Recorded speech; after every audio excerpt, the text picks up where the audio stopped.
the protagonist, Gruhorn, was originally a sword with a soul. Yet after fate tossed him around for thousands of years, he ended up becoming a fat little brat. And not just any fat, useless brat, but the most arrogant little cheat of a good-for-nothing in the world. From then on, his life changed completely. Going back to the distant past, throughout his life, Gruhorn had met countless masters and turned them into figures whose names went down in history. Then he met someone special. Someone who treated him as a comrade in arms, not merely as a sword. He had once been nothing more than a nameless boy born in Leonberg village. But after fighting hundreds of battles across the world alongside Gruhorn, he gradually rose higher. He achieved feats of war that no one else could rival. Their greatest battle took place in the Icebone Mountains, covered in snow all year round. And their opponent was a legendary dragon. Although Lord Leonard faced tremendous difficulty this time, in the end, thanks to Gruhorn's sharpness, they still seized victory. After they brought down that white dragon, Gruhorn's comrade became the ruler of a kingdom. As for Gruhorn, together with the legend of the Dragon Slayer, he became a majestic national treasure. Gruhorn, please take care of my descendants. Those were the last words Lord Leonard spoke to Gruhorn before passing on.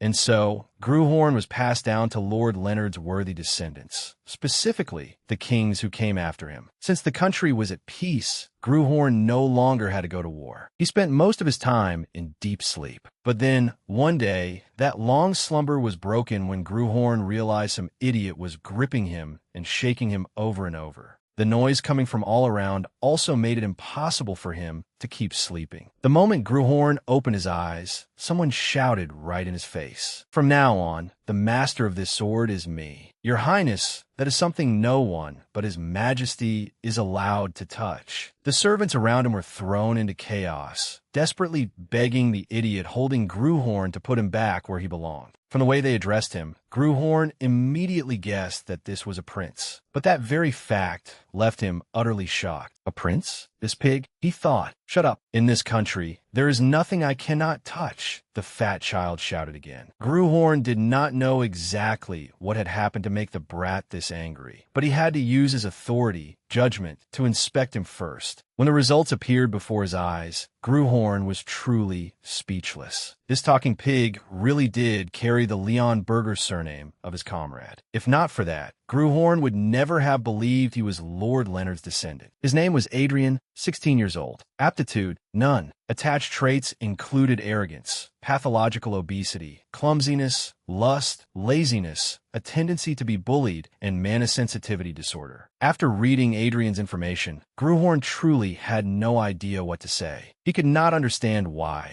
among his comrades' descendants, trash of this level existed. "As long as I have this, His Majesty and the nobles won't be able to ignore me anymore," Adrian muttered. Those words made Gruhorn feel even more strongly that this brat was a ridiculous fool who could only babble meaningless nonsense. Even being touched by him disgusted Gruhorn. Adrian suddenly raised him high, then shouted solemnly, as if performing a real ritual. "Oh great dragon-slaying sword, lend me your power." "Are you insane? Why would I lend my power to someone like you?" Gruhorn thought. And then Adrian began swinging the sword wildly. His actions at that moment were driven entirely by instinct, without the slightest trace of technique. Seeing this, the servants grew even more frantic, but they could not approach Adrian. "Your Highness, please calm down. You absolutely must not draw a sword inside the palace." "Shut up. Who gave you permission to order me around?" Adrian yelled as he slashed Gruhorn toward a servant. "Do you want to die? Once I have Gruhorn's power in my hands, trash like you will." That foolish brat did not even manage to finish his sentence, because in the next second, he tripped over his own feet. His fat, ungainly body lost its balance and toppled over. The blade in his hand also went out of control. Just like that, Adrian's fat body was pierced through by the very sword he was holding. Seeing that scene, the knights and maids all turned deathly pale. 7 shrill screams rang out. 2 knights hurriedly ordered a maid to call the royal physician immediately. But something strange happened to Gruhorn. Clearly, the brat was the one who had been stabbed. Yet Gruhorn felt his own vision gradually blurring. At this rate, he was going to faint for the first time in his entire life as a sword. To say more about Adrian, although he was the first prince, there was a saying circulating throughout the kingdom about that brat. They said that if Prince Adrian inherited the throne, the kingdom would have no future. It was unpleasant, but it was also true because Adrian had not inherited even the smallest shred of royal talent. Yet he stood at the very top when it came to arrogance. He had no ability, but his greed ranked among the highest in the kingdom. Adrian was a stupid, lazy, cruel pig. Those are the most accurate words to describe the first prince of the kingdom of Leonberg. He was like a dark cloud hanging over the kingdom's future. That prince had been stabbed through the belly by the treasured sword Gruhorn and wandered along the border between life and death for several days. However, when Adrian woke up, a strange rumor spread throughout the palace. The first prince had become a different person. After serving Adrian his meal, the maids could not help whispering among themselves. Hasn't Prince Adrian changed a little lately? Right? He doesn't flip over the dining table like before, and it seems he doesn't gather with that rowdy crowd anymore either. Even the infamous first prince has to feel a little shame sometimes, right? I guess he's just keeping quiet because he's scared. Give it a little more time, and he'll go right back to his old ways. Those words were all heard by Adrian, but he did not get angry. He did not even care because he was no longer the original Adrian. Though still obese, he was no longer as rude and arrogant as before. Inside that body was Gruhorn. Even he still could not accept the fact that he had accidentally skewered his comrade's descendant to death and then stolen his body. Your Highness, His Majesty has arrived. Please quickly straighten your clothing and receive His Majesty. A servant suddenly came to announce.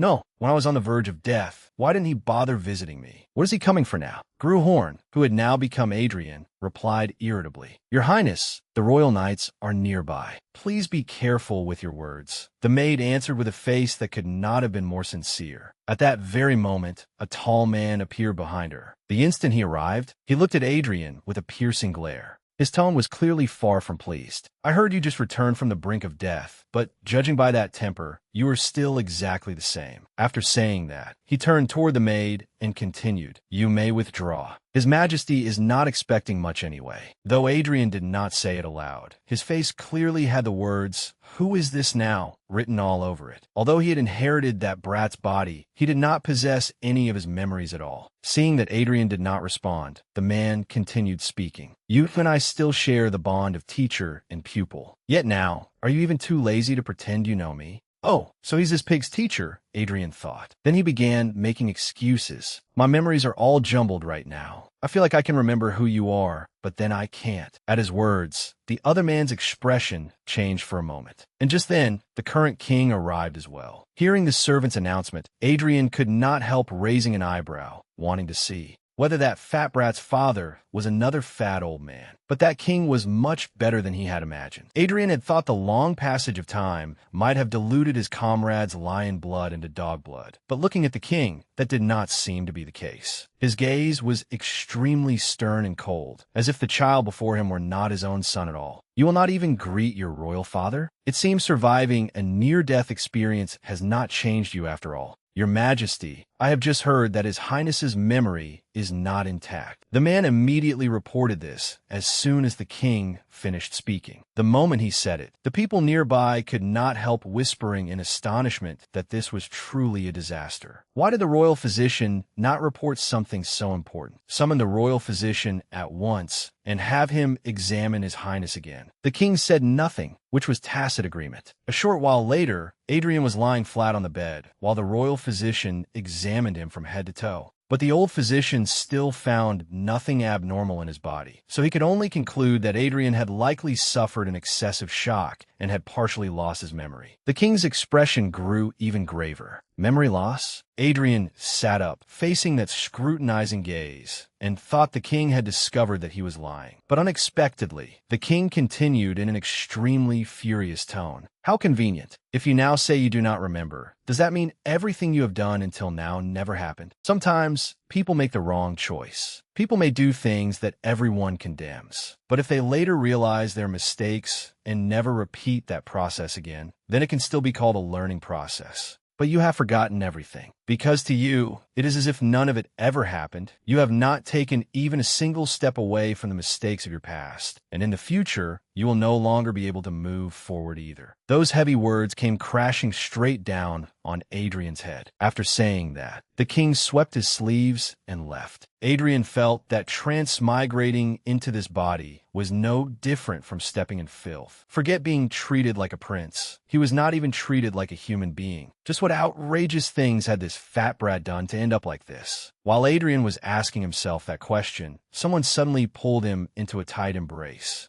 Ian, I heard everything. You must be so confused. Your memories will return soon. And those trivial matters, what does it matter whether you remember them or not? I cannot believe your beautiful face has become this gaunt. My poor son. Adrian was held tightly by that woman. She kept crying and grieving over her son, while he could not understand what part of this round, obese body looked gaunt. Even so, I am so glad you opened your eyes again. You must never touch such dangerous things again, all right? Because if something were to happen and you never woke up again, mother. Adrian's mother did not dare continue, and her arms only held him even tighter. This made an old sword like him feel a little guilty, because her son had already been skewered to death by him. In the end, after fussing over her son for a long while, Adrian's mother finally left in satisfaction when it grew late. As for him, he felt exhausted both physically and mentally. Long ago, his comrade had begged him to take care of his descendants. Yet now Adrian had taken one of them out himself. Although it had not been intentional, the truth could not be changed. He was still the one who had ended that fat brat's life. Now that things have turned out like this, what can I do? I have to live properly in place of this dead brat, Adrian thought. Since being born as a sword, he had spent his whole life cleaning up other people's messes. Now that he had reincarnated as a human, he ought to live a life worth living. Thinking that, Adrian resolved that starting today, he would begin building up his strength again.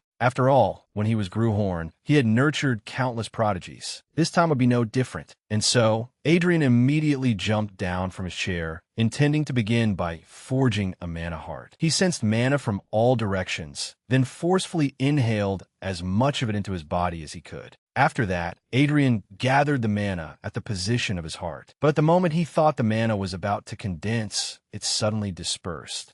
Adrian was stunned. The mana scattered? This body cannot accept it? Unable to accept that, he immediately tried again, but still failed. Adrian kept trying once, twice, again and again, but the results did not improve at all. In the end, he was so tired that he lay sprawled on the floor, wondering just why that brat possessed such utterly worthless aptitude. Adrian was deeply depressed. If he had his original sword body, he could have easily corrected this trashy constitution by forcibly stuffing mana into it, but right now, he could not. In the midst of his despair, a maid knocked on the door and brought in a bowl of restorative medicine specially sent by the queen. It may be a little bitter, but it will be very good for your highness's body. Please consider Her Majesty the Queen's feelings, the maid said in a slightly trembling voice, because she was afraid. Adrian would throw the bowl away like he had done before. But Adrian was different now. The moment he saw the bowl of medicine, Adrian sensed that it contained a large amount of mana. And so, without saying a word, he snatched the bowl and drained it in one breath. The maid was so shocked that her eyes went wide. In an instant, Adrian had emptied the medicine and placed the bowl back on the tray. Satisfied? Then go. She did not dare linger either. She nodded sharply and withdrew.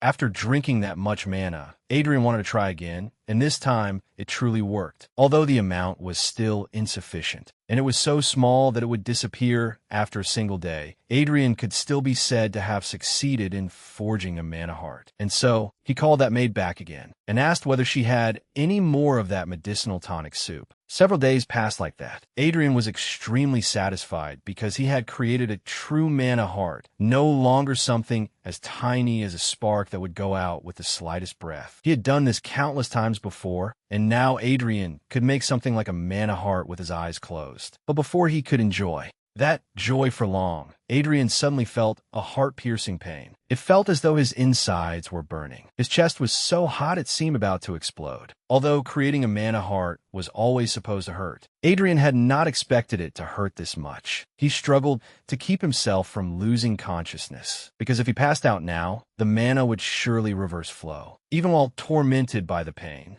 Adrian forced himself to breathe deeply and focus on controlling the mass of mana that was about to run wild inside his body. He did not rush. Instead, he followed the current toward his heart, slowly letting the mana seep into it bit by bit. In the end, everything gradually stabilized again, and Adrian no longer felt any pain. Adrian found this truly wondrous. This time, he had not created a mana heart for someone else, but for himself and himself alone. This feeling of accomplishment was truly delightful. If not for his excessive weight, Adrian would probably have jumped up to celebrate. Strangely, after that, a floating screen suddenly appeared before him. He could not touch it, but it did not disappear either. On it was written a single line: "Mana Heart has been created." This status window appeared exactly like the status notifications Adrian had once sent to his former owners when he was still a sword. He simply did not know why it was now appearing for him as well. In the blink of an eye, the notification changed again. Restoring origin connection. Connection restored. Connection status poor. Connection extremely unstable. Most authorities unavailable. Only a few authorities remain available.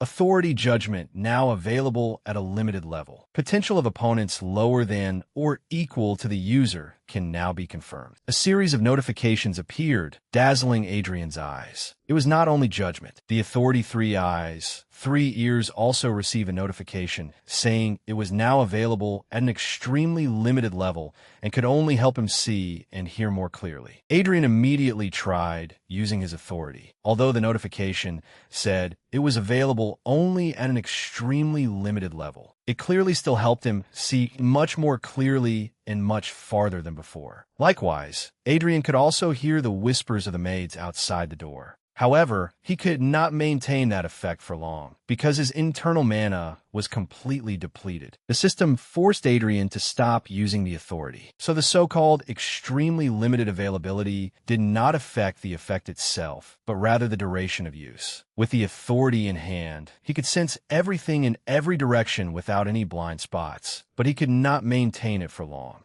The absolute senses Adrian had possessed when he was still a divine sword were now gone. For the time being, with the tiny amount of mana he had barely managed to squeeze out, he could only secretly listen to sounds outside the door or see a little more clearly. But that alone opened up tremendous hope for Adrian, because he believed everything would change for the better once he expanded his mana pool. Adrian's burning enthusiasm was cut short when his stomach growled loudly.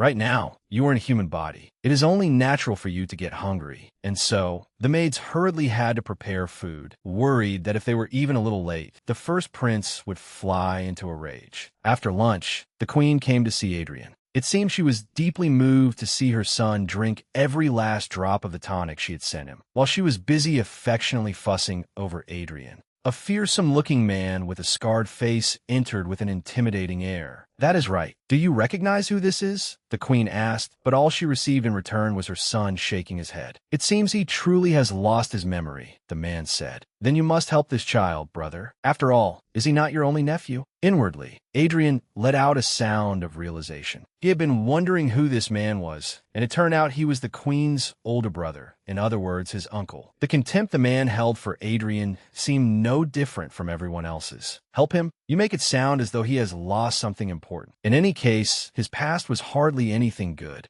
Adrian was no fool. How could he fail to notice that this uncle did not like him at all? The man then bluntly declared that the only help he could offer Adrian was to reduce some of his excess fat. So the mother and son should not harbor any unrealistic hopes. Even that much seemed more than enough, and the queen appeared grateful. And just like that, Adrian fell into the hands of this demonic uncle. To help him carry out his weight loss plan, the man declared that Adrian had to obey him completely. Whether it was eating or breathing, he would only be allowed to do it with the man's permission. If you expect to be treated like a prince, forget it. Try your hardest, and perhaps I may change my mind and teach you a little of my family's secret swordsmanship. The other man's smile, filled with scorn, made Adrian extremely irritated. This was truly absurd. He was the one who had cultivated hundreds of undefeated knights, and had also been the teacher of the king who founded this country. Yet the man standing before him now wanted to teach him, and with that condescending attitude, no less. The man kept making sarcastic remarks about Adrian's jiggling belly fat, grating terribly on his nerves. And so, in his anger, Adrian made a proposal. "Uncle, let us make a wager. Within half a year, I will make you acknowledge me. If I fail, I will do whatever you demand. But if I succeed, you must grant one wish of mine." Perhaps this was the first time he had ever felt Adrian was like a real person. So Adrian's uncle found it quite interesting and quickly agreed to the bargain. As for Adrian, it was because he wanted to crush the other man's arrogant gaze that he had spoken so boldly. Only when he began putting it into practice did he discover that this damn body was far harder to control than he had imagined. After running 3 steps, he was already panting from exhaustion. Because his body mass was so great, he was forced to use mana, with the goal of concentrating on burning away all the fat throughout his body. The moment Adrian used mana, the man's eyes changed.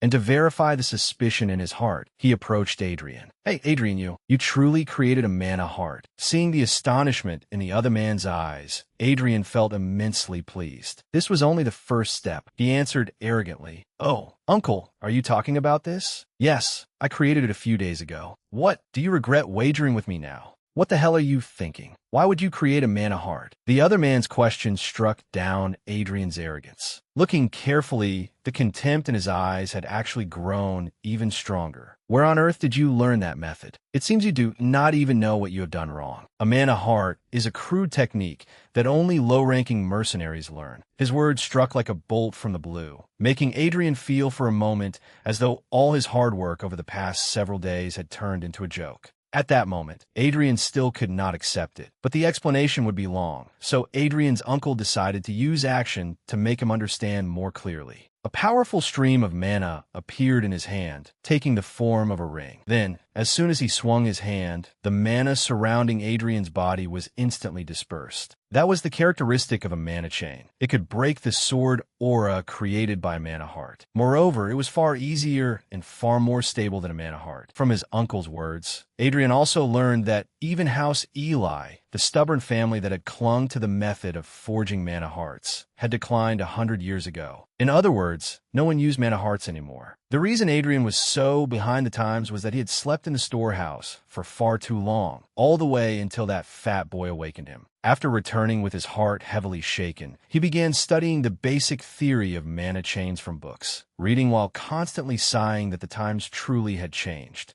In the present age, mages used mana circles, while knights wove mana chains to condense. Mana, a knight's realm, was divided according to the number of chains they had woven. The lowest was 1 chain, and above there were 2 chain, 3 chain, 4 chain, and 5 chain. The more Adrian read, the more his head hurt. But the information was not entirely meaningless trash. It was just that when he looked at the author's name on the book, Bruno Berdoff, 8th generation successor of Werner Rachel, 16th generation disciple of Ernest Hanchigan, the founder of Mana Chains, he found it somewhat familiar. Adrian was quite certain he had seen the name Ernest Hanchigan somewhere before. After searching his memories for a while, Adrian finally remembered. A very long time ago, Ernest Hanchigan had once come to find him when he was still a sword. After introducing his name, the man said he had come to see who was more worthy of the title Sword Saint. In Adrian's impression, Hanchigan was a man who used a strange, heretical art, neither swordsmanship nor magic. He had never expected that the man would later become the founder of Mana Chains. Early this morning, Adrian still rose early to train, but before long, he ran into his uncle's unpleasant face again. "You read that book last night, did you not? By now, you should understand just how foolish the method you chose is." It seemed Adrian had anticipated the other man's attitude, so he stubbornly retorted at once. I still do not see where I was wrong at all." His uncle's eyebrows knitted together. He asked Adrian again whether he simply did not want to admit his mistake or whether he still did not grasp the situation. But to Adrian, who had once forged hundreds of undefeated mana hearts, that method was not wrong at all. It was merely that he was too exceptional, while later generations were not of a high enough caliber to sustain the power of that method. Seeing how stubborn his nephew was, that uncle let out a long sigh. "I was wondering what sort of nonsense you would spew. Among mercenaries, there are occasionally people like you, those who delude themselves into thinking they are heroes from centuries past. Do you know how they all ended up? Every last one of them fell away, unable to even defeat a 2-chain. If you say you're different from them, then try defeating a two-chain knight. Along with that challenge, Adrian's uncle promised that if Adrian truly could win, he would accept the position of his guardian, just as the queen wished. But Adrian acted as if he did not need it, and asked in return, "Would having uncle as my guardian be good for me? I'm not so sure." The atmosphere between the two of them was thick with the smell of gunpowder. Because of those words, Adrian's uncle felt that Adrian questioning his qualifications as a guardian was a tremendous insult, considering that he was both a count of the kingdom and the supreme commander of the Northern Army, as well as the master of the Black Spear and one of the 5 silver lions serving his majesty, a man who had woven 4 rings of mana. A 4-chain knight, Baal Balahard. That was the name of the man qualified to become his guardian. Baal hissed in anger, at the same time releasing a tremendous amount of mana toward his nephew. "Are those qualifications enough for you, you damn brat?" The terrifying amount of mana he unleashed nearly made Adrian lose his footing, and several small wounds appeared on his face, seeping bright red blood. At that moment, several royal knights nearby simultaneously drew their swords and pointed them at Baal. They demanded that he step back. Even if he was a count, he was not allowed to injure a prince. Now, Adrian had gained some understanding of this uncle's strength. Baal had stepped on Adrian's battle switch, and from that moment on, Adrian also resolved that he would make this man his guardian. Fine. In that case, do not go back on your word. A short while later, Adrian's training session ended. He was so exhausted that he could barely breathe. Just now, he had felt as though he had nearly gone down into the grave to meet his comrades. Adrian's body was falling apart, but whenever he thought of the contemptuous look in Baal's eyes, he could not give up. That demonic old man, he absolutely would not lose to him. Adrian dragged that exhausted body back to his bedchamber. The moment he opened the door, someone was already waiting inside. Adrian recognized him as the royal physician who had examined him before. "It is truly an honor that your highness still remembers someone as humble as myself." The royal physician respectfully bowed his head. Adrian did not understand why the man was here. After exchanging a few words, it turned out the queen had ordered him to come and use healing magic on her son. However, before the royal physician could do anything, Adrian drove him out. He could not allow everything he had endured today to go completely to waste like that. When Adrian's attending knight saw this action, he seemed very surprised, as though the person before him was not the first prince they had once known. The maid served food again to satisfy Adrian's empty stomach. But today seemed to be a lively day, for just as he had eaten 2 spoonfuls of soup, another uninvited guest came looking for him. "So, elder brother is here." That person kicked the door open, his face filled with arrogant and provocative spirit. Adrian tried to put another spoonful of soup into his mouth, while wondering who this was now. The knight close to him seemed accustomed to the first prince's amnesia and quietly whispered in Adrian's ear that the person who had just arrived was His Highness the Third Prince. The relationship between the two of them did not seem very good. The proof was that the boy began provoking him the moment he appeared. "I heard something happened to you, brother, but you look healthier than I expected. What a pity. So what do you want to say? Did you come here to pick a fight? Are princes really that idle?" Adrian answered indifferently. The third prince looked at him with eyes filled with hostility, inwardly muttering curses that Adrian was speaking stupidly, just like when he had stabbed himself in the stomach with a sword several days earlier. In contrast, Adrian did not seem to care much about him and remained focused only on his meal. "I just heard some rather interesting news. They say you made a wager with Count Balahard? Something about wanting to duel a 2-chain knight?" The third prince spoke again, his voice full of mockery. "As it happens, I can be your opponent. How about it?" As he spoke, he could not hold back a sinister laugh, apparently already imagining himself humiliating Adrian in the arena. The third prince's ridiculous behavior made Adrian feel intensely repulsed. He wondered why the descendants of Leonard Leon Berger these days were all so muddle-headed. Seeing that Adrian was still unclear about the person standing before him, the knight had to continue giving him guidance. His Highness the Third Prince, Gillian, had been famous since childhood for his talent in swordsmanship. At only 14 years old, he had already woven 2 rings of mana, a truly rapid pace. Hearing him say that, Adrian was extremely astonished, because the brat flailing around exaggeratedly before him at that moment did not look like a 2-chain knight at all. Just then, a flustered maid stepped forward. Your Highness, I am very sorry to interrupt, but these are the letters sent to you. She carried a tray piled high with stacks of letters. Adrian found it very strange. Had the original owner of this body not always been treated as invisible by others? Why had so many people suddenly sent him letters? He picked up a random letter, and after reading it, his brows furrowed tightly. The atmosphere in the room abruptly fell silent. It turned out all of these letters came from two chain knights who wanted to become Adrian's sparring opponents. The wording of the letters seemed earnest, and every one of them said they deeply hoped to become a punching bag to help Adrian improve. But he knew full well that they all wanted to mess with him, and that this was a legal opportunity for them to beat him up to their heart's content. This made Adrian feel insulted. It seems I have become an easy target in their eyes. After saying that, he turned toward the maid. He ordered her to record all the names of those who had sent letters requesting a duel with him today. Later, he would definitely settle accounts with them properly. After finishing his meal, Adrian went back to the training ground. Originally, he still wanted to continue focusing on reducing fat today, but then Bale appeared again and threw him a wooden sword. Before Adrian understood what he intended to do, Bale said, "Pick up the sword. At the very least, you must know a little swordsmanship for the wager to count properly. I did not want to hear the excuse that you lost, because you had not even been taught the basics. You could just teach me decently. What kind of personality is this?" Adrian inwardly cursed the other man while bending down to pick up the wooden sword. When he stood up, his suddenly strained muscles sent a wave of pain through him, making Adrian unable to stop himself from crying out. Seeing his damned nephew's unusual reaction, Bale approached and asked, "You did not receive magical treatment? As a knight, Uncle should know better than anyone. Magical treatment only returns the muscles to their original state. It does not help them grow." His answer made Bale even more surprised. Of course, he knew very well what Adrian had just said. What surprised Bale was that the lazy, useless, fat brat from before was now willing to endure the pain of not receiving magical treatment so that his muscles could develop naturally. Fine. In any case, that is not what I came to discuss today. He set the matter of muscles aside. I did not intend to show you this many times, so watch carefully.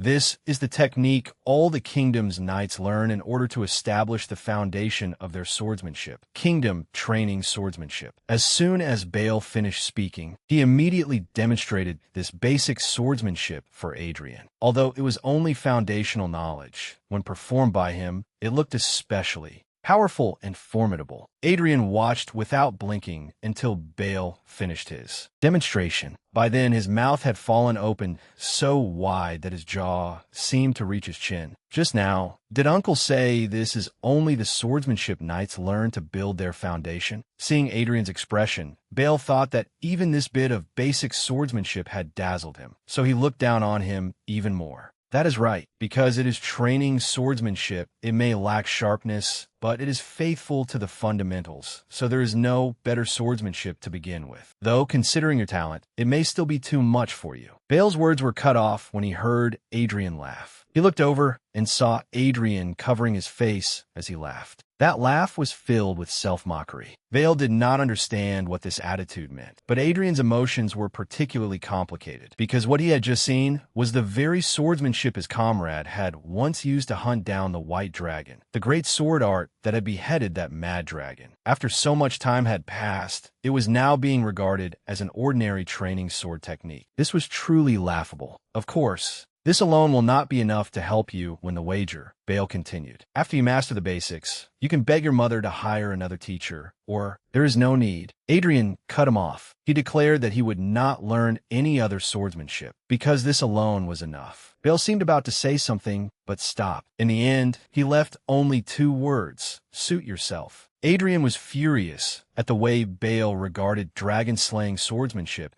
as nothing more than a childish introductory skill. He slammed the blade of the wooden sword in his hand hard against the ground, as if to vent some of his anger. Though it did not help much at all. The fact that dragon-slaying swordsmanship had become something ordinary after hundreds of years was difficult to accept, but Adrian had to admit that perhaps it was also inevitable. After all, aside from his comrade of the past, The later generations who learned dragon-slaying swordsmanship all lacked the most important thing, the dragon-slaying will. Those who had abandoned the mana heart and forgotten how to pour their will into the sword could not possibly have the eyes to recognize the true value of this swordsmanship. In his frustration, Adrian raised his sword again, but this time Bale stopped him. Power does not enter the sword just because you tense your arms like that. He began correcting him. Have you forgotten what I taught you? The abdomen and the legs. As he spoke, Bale used his wooden sword to strike Adrian's fat belly and legs hard, making him wince in pain. You must properly guide the force through your entire body before you can swing the sword. Although it hurt greatly, and although Adrian did not want to be taught by the other man with that arrogant face, he still had to admit that he now possessed only a weak body, so weak that even imitating dragon-slaying swordsmanship was clumsy. But he wanted to prove that it was not some obsolete thing to be discarded like worn-out shoes, as the knights of this era had defined dragon-slaying swordsmanship. Adrian truly trained diligently. Time passed just like that. 1 day, 2 days, 3 days, then a week. He focused on losing weight, practiced swordsmanship, and trained his mana. Then a month went by. The system announced that Adrian had successfully changed his constitution after a period of grueling training. The trait of pathological obesity had eased and become ordinary obesity. His metabolism had also grown more flexible due to the change in his constitution, and through repeated training, he had become somewhat accustomed to using this body. The clumsiness trait had disappeared entirely, and his exercise efficiency had increased significantly. Although Adrian had not fully slimmed down yet, his body was already far more agile. His constitution had changed after steadily accumulating mana. The mana perception disorder trait had also disappeared, and in its place, the mana perception trait had been created. Adrian was extremely satisfied with this series of changes, but he did not stop or become lazy because of it. Every day, he swung his sword, feeling that he was stronger than yesterday, and continued to perfect himself little by little. Stop it. I told you to stop. Today was the same. Adrian trained like a madman, paying no attention at all to what others said. Only when Bale drew his sword and cut through the blade of Adrian's wooden sword did Adrian come back to his senses. Only then did he realize that rain was pouring down in torrents, and blood from his hand was dripping onto the ground, mingling with the rainwater. He had been so focused just now that he had not even noticed when his uncle had arrived. Bale could not hide the fury on his face. He grabbed Adrian by the collar and shouted, "You fool, training on a rainy day like this. If that had been a real sword, you would not have remained in one piece." Only then did Adrian notice that his palms were covered in wounds and blood. Lightning had also just struck the metal parts of the training dummies he had been practicing on, and they were still crackling and burning. Yet he had not noticed any of it. At the same time, the system sent him a new notification. He had completely escaped the state of extreme concentration. However, his body still remembered that extreme sensation. The super concentration trait had been newly created.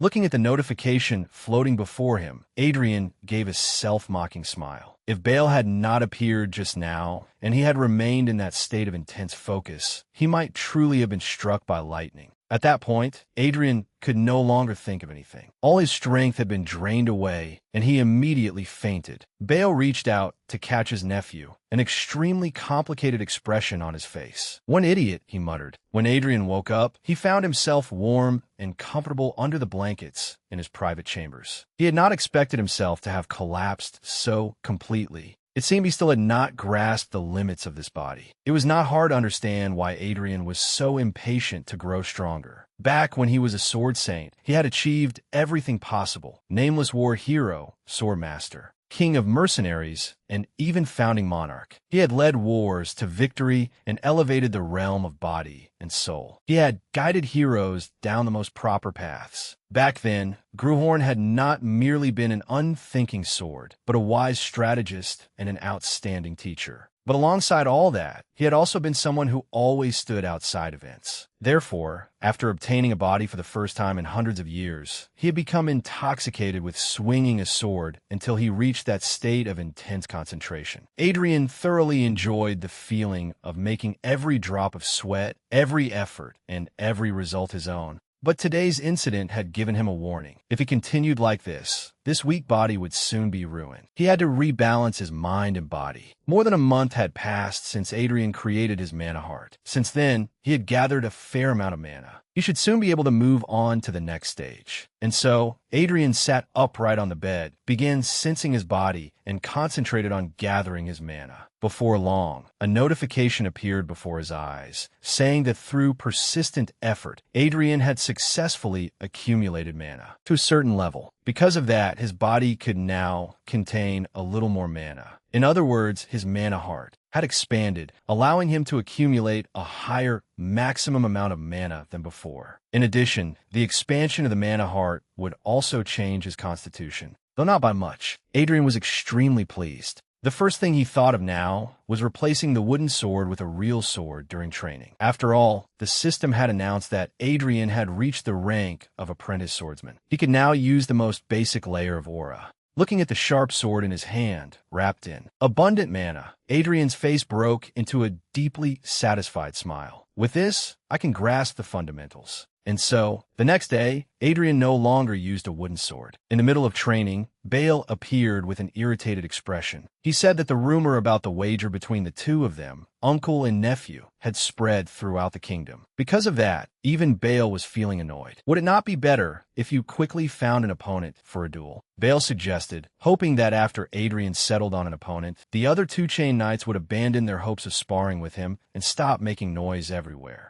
That matter? A wicked smile appeared on Adrian's face. I decided long ago, although he did not say it aloud, the opponent he had chosen was, of course, that arrogant and hateful brat Jillian. However, since Adrian's current strength was still insufficient for him to face a two-chain opponent immediately, he requested that Bale let him spar with a few one-chain knights first. Bale did not object. Only then did Adrian turn to his close knight and ask, "What about the matter I asked you to handle before?" "Yes, your highness. I arranged it as you instructed. This is the list of those who sent challenge letters to your highness," Casey replied. After that, he handed Adrian a very long list, then hesitated. "But your highness, do you intend to use them for practice bouts? Is there a problem?" Adrian asked in return. Casey seemed worried, because most of the people whose names were on this list bore grudges against Adrian for various reasons. He feared that they would merely use the excuse of a match to harm Adrian without being punished. Unexpectedly, Adrian calmly replied that he had known that for a long time, so he wanted to use this chance to open their eyes.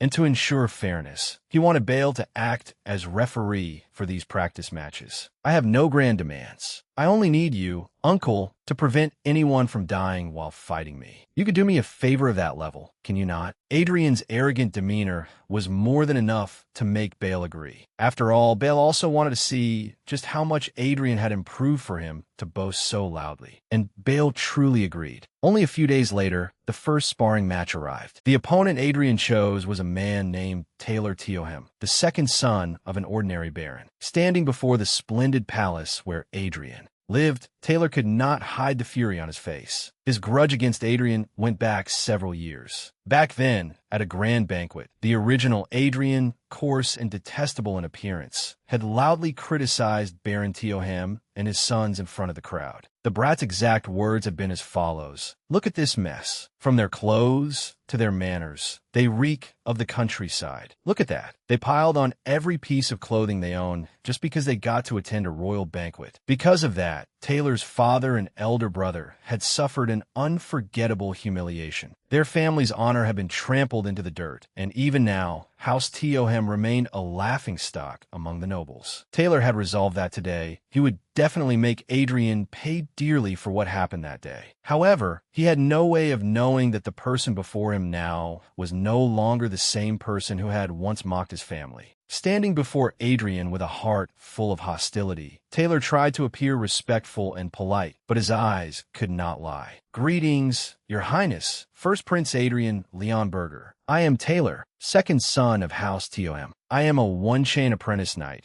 and also cultivate the swordsmanship of House Teohem. It is a great honor to spar with your highness." His manner made Adrian feel pressured, but not because Adrian feared losing. Rather, he felt it was far too formal for an ordinary practice bout. Moreover, he did not think very highly of this young man, Taylor. so he turned to Casey and asked in a deeply doubtful tone, "Hey, is he really a knight? He looks weak as a reed." Adrian's contemptuous attitude enraged Taylor even more. It further strengthened Taylor's prejudice that the first prince was nothing but a crude, arrogant man who did not know his place and lacked common sense. His anger made Taylor unable to control his expression until Bale spoke up to warn him. "Enough. I understand how you feel, but the match has not even begun yet. Put away that killing intent, Taylor." Taylor flinched, but unlike his attitude when he looked at Adrian, the moment Bale appeared, his eyes filled with worship. He lowered his sword, bowed 90 degrees, and hastily greeted him. "Lord Balahard, it is a great honor to meet you."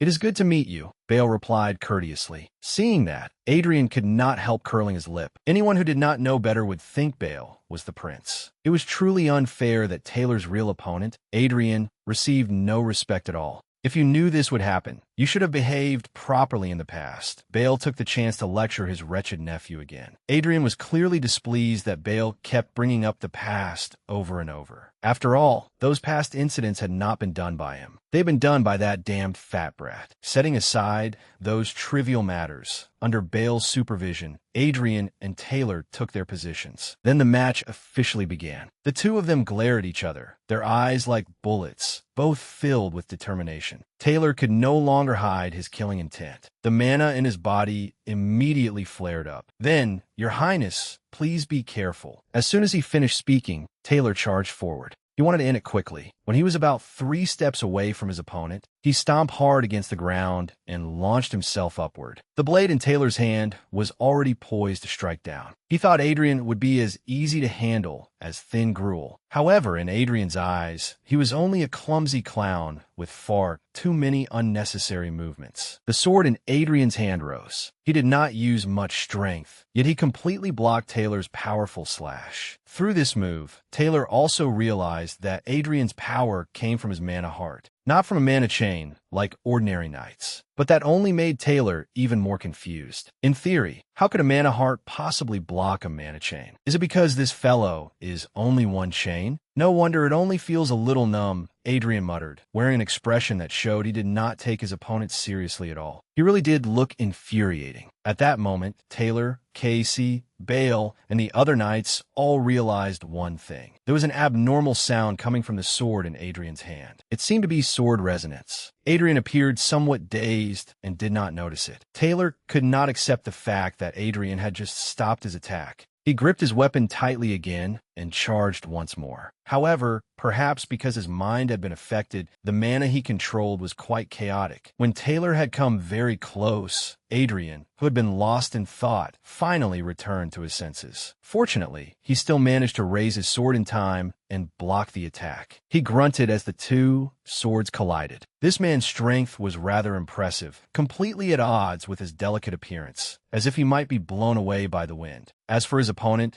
Taylor continued to pour in his strength, wanting to push Adrian back and seize the upper hand. The tense contact between the two sharp blades made the atmosphere heavy. Adrian was indeed pushed back several steps. His body had begun to show signs that it could not withstand the pressure. On the opposite side, Taylor was also panting heavily. Adrian thought to himself, "People say mana chains are incompatible with mana hearts, and that really is true. I feel as if my mana might flow backward at any moment." Even so, he still did not forget to taunt his opponent a little. "You said you were the second son of Baron Teohem, did you not? I think you need to cool your head a little." After saying that, Adrian closed both eyes and began concentrating his senses. His body seemed to sink into a cold current of water. Yet that made Adrian become far more clear-headed, and it was also the prerequisite for awakening. Whether Demon Sword, Holy Sword, or countless other names, they were all part of Adrian's soul from when he was Gruhorn. Something extraordinary happened when he focused completely. At that moment, the system recognized that Adrian's mana heart had received an enormous will. A single color appeared within the colorless mana heart. The miraculous moment had arrived as Adrian successfully awakened the dragon slaying will that had lain dormant for many years. The memories of the sword, from his most recent awakening, combined with the essence of the heart created to slay dragons.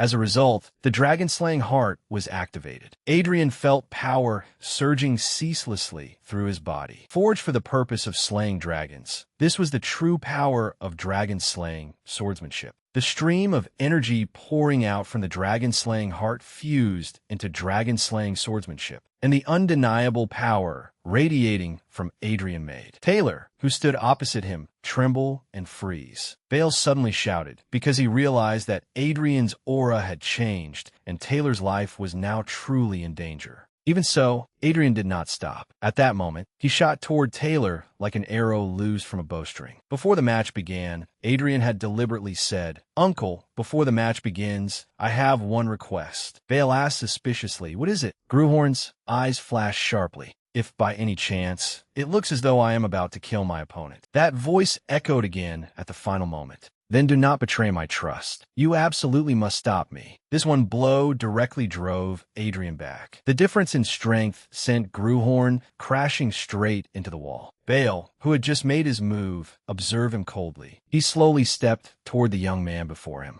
But after only a few steps, two swords were placed against his neck. Casey, leading them, shouted and challenged, "Count Balahard, what do you think you are doing? You can be punished for the crime of attacking royalty." Adrian struggled to support this plump body and stood up. "Stand down. I was the one who asked him to do it." Casey looked pained at the sight. "Your Highness." Gruhorn confirmed it again. "It is true that I asked him." He forced himself to finish the sentence, then fainted on the spot. "But I never told him to hit me that hard." As Adrian collapsed to the ground, the guards were startled. "Your Highness!" The scene changed. Blue flames flickered as they embraced Gruhorn's heart. Gruhorn rubbed it, not very satisfied. "My mind almost shattered for real." Gruhorn once again sorted through everything. As expected, Bale's strength was on an entirely different level compared to someone who had only just formed a single chain. After taking a direct hit, he ultimately concluded only this. Fortunately, there did not seem to be any lasting after effects. Even so, Gruhorn was extremely excited. In the end, everything turned out all right. "I even won the match." Just as he was rejoicing, a cold voice rang out. "Why is your Highness smiling?" Adrian asked his opponent bluntly in confusion. "Why did you come here?" Bale looked impatient. "Just what were you thinking, your Highness?" He was furious and questioned him repeatedly. "And what was that filthy, depraved sword technique? I never taught you a technique like that." Gruhorn withdrew his smile, his voice growing a few shades deeper. "I merely followed the true nature of the blade."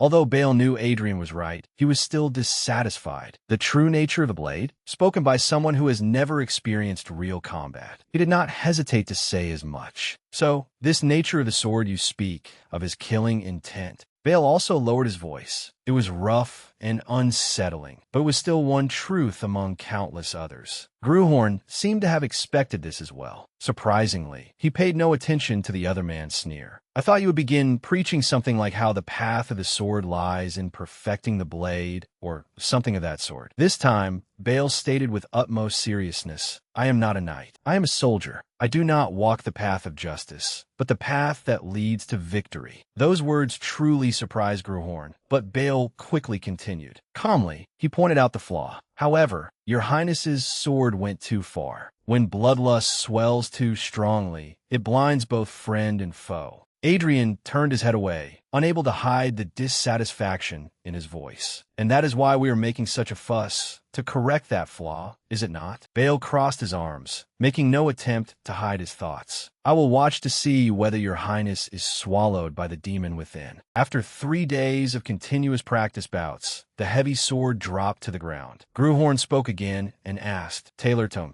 was it?" He hoisted his sword onto his shoulder and exchanged a few courteous words. "You worked very hard over these past 3 days." Gruhorn silently thought to himself. Enduring an unrestrained blade full of killing intent for 3 straight days must truly have been painful for you. What a pity, though. His next words directly made the other party stiffen. "I suppose you wanted to kick me once before it ended, but you couldn't." Taylor broke into a sweat and tried to defend himself. "That is not true." Gruhorn expressed no opinion and merely said to the person behind him, "Give it to me." The maid respectfully offered up the item in her hands. He asked in confusion, "Your Highness, what is this?" He explained seriously, I heard that I did something unforgivable before. I do not know whether this can make up for it, but those words surprised Taylor. Please take this to Baron Theo for me. It is nothing elaborate, only a stuffed bear and a letter. Gruhorn said nothing more and calmly saw his guest off. Have a safe journey. He did not forget to make up an excuse for himself. I have no obligation to clean up the mess that Mad Prince caused. The other party, however, was delighted by the favor. Thank you, Your Highness. Gruhorn left just like that. Even so, when he asked someone to do a task, he had to pay proper compensation. The Mad Prince's sparring matches had become the hottest topic in the kingdom. His arrogance had finally dug its own grave. The guards and palace maids who had always gossiped about him said that the first prince would pay dearly for his past sins. They wondered just how badly he would be humiliated. Yet as the days passed, the scandal everyone had been waiting for never appeared. Taylor asked those around him suspiciously, what were the results of the matches? Unexpectedly, every one of them was extremely excited, their eyes shining like stars. It seems there has been a misunderstanding. The first prince is not as terrible as the rumors say. The two of us both gave everything we had in the match. That was all. Threats? No. I simply came to understand His Highness's true intentions. Not only Taylor, but everyone else was stunned. What the hell? Surely the palace had silenced them. But the person who heard the news thought differently. The protagonist of the story was furious. Silence them? Don't be ridiculous. Gruhorn was so furious, he could do nothing. He is only ashamed because he lost to me. His expression twisted as if he had swallowed something bitter. That is right. Those nobles really are useless. Why can't they try doing something useful for once? Bale showed no mercy. You certainly make that sound easy. Gruhorn turned his sharp gaze toward the young man beside him. He gripped the other party's shoulder tightly and spoke in a low voice. The next time you go out, make sure you boast about your victory. The young man stammered in fear. Wait, yes. Understood. Yes, Your Highness. After Gruhorn finished, he was extremely pleased with himself. That rumor should die down soon. Before long, his sweet dream was shattered. What? The maid explained timidly. The rumor says that Your Highness threatened everyone into falsifying the match results. He let out a long breath, his expression darkening. Gruhorn ground his teeth and pretended not to care. Fine. Whatever. Continue training. This time, every swing of his sword carried a fury that was hard to hide. His gaze followed the blade, filled with terrifying killing intent. Gruhorn turned, carrying dense sword intent with him. Another powerful strike was unleashed, yet did not cost him the slightest effort. After several movements, the sword in his hand finally lowered. Gruhorn coldly and slowly withdrew his aura. He turned around and asked, how many sparring opponents are left today? Kars looked at the list and answered, the one coming today is the last, Your Highness. Gruhorn sighed in annoyance. So the apprentices are no longer challenging me? Kars gave a serious assessment. At least the final opponent is a true knight. Kars praised her without holding back. She is someone who is not only trained in her family's techniques, but has also joined a knight order to polish her swordsmanship. His interest rose, and he picked up the list. An apprentice knight of the Iron Lion Corps. As soon as those words fell, the other party's figure arrived. Arwen Kurgan. The knights could not help whispering. It is her, right? Judging by the emblem on her armor, it is definitely her. They regarded Arwen as a flower blooming on a cliff, a rose with thorns. The woman said to have broken the heart of every man. Whether she heard them or not, her steps paused slightly. At that moment, the guard still had not realized it. She really is beautiful. I never thought even a woman like that would come here herself. The first prince truly has a fearsome charm, doesn't he? She pressed her lips tightly together, her thoughts unknown. They continued speaking as if the world had nothing to do with them. In any case, one of them could not help jeering. If the prince loses to her in front of everyone, it will be hilarious. The Iron Lionite Order was already famous throughout the kingdom for its talent and outstanding reputation. Arwen Kurgan, an apprentice knight of the order, was highly regarded and would soon become a full member. Gruhorn was somewhat puzzled. Why would such a capable person want to fight me? Kars broke into a sweat and tried to soften his words. In the past, there was a small conflict between Your Highness and Lady Arwen. He confirmed helplessly. What conflict? With my personality? I must have started it first. Gruhorn turned to look at the maid beside him. You there, tell me what I did back then. The girl blushed and hesitated slightly. Your Highness, Her next words made him freeze on the spot. "You harassed Lady Arwen." Gruhorn clutched his head as if he wanted to rip out all his hair. That lunatic! Back then, Adrian had approached her and immediately put an arm around her shoulders. He did not stop there, even spouting vulgar words. "You are called Arwen? You truly are as beautiful as the rumors say. What do you think? If you want, you could become my personal maid." But Arwen was no pushover and immediately shook off his hand. She explained firmly, "Your Highness, a knight is not your personal property." But those words angered Adrian. He shouted loudly, as if afraid no one would hear. "You ugly thing." Back in the present, the maid said, "That is what I heard from the servants." Gruhorn truly could not stand that man. It sounded like the crude flirting of a drunken servant. But looking at the appearance of the person who had just arrived, how could anyone look at her and call her ugly? Her fair skin seemed to glow beneath the sunlight, and her gaze was deep. Arwen bowed politely. "It has been a long time, Your Highness. You have not changed at all." He scratched his head awkwardly and stubbornly explained, "I do not think so. Inside, I have changed a great deal, almost as if I were a completely different person." Gruhorn was helpless before the resentment in her eyes. "This is my karma." Just then, the maid raised her voice again. "Count Balahard has arrived." Bale had also noticed her. "You are Arwen. Meeting you again, you show an outstanding bearing." Arwen Kurgan, apprentice knight of the Iron Lion Knight Order. "Greetings, Count." As he gave her advice, he turned to look at Gruhorn. "Be careful. The prince's swordsmanship is very cruel." Gruhorn was unbearably dissatisfied. "Uncle, do not pretend to be neutral." Bale paid him no attention and turned his head away. "Very well."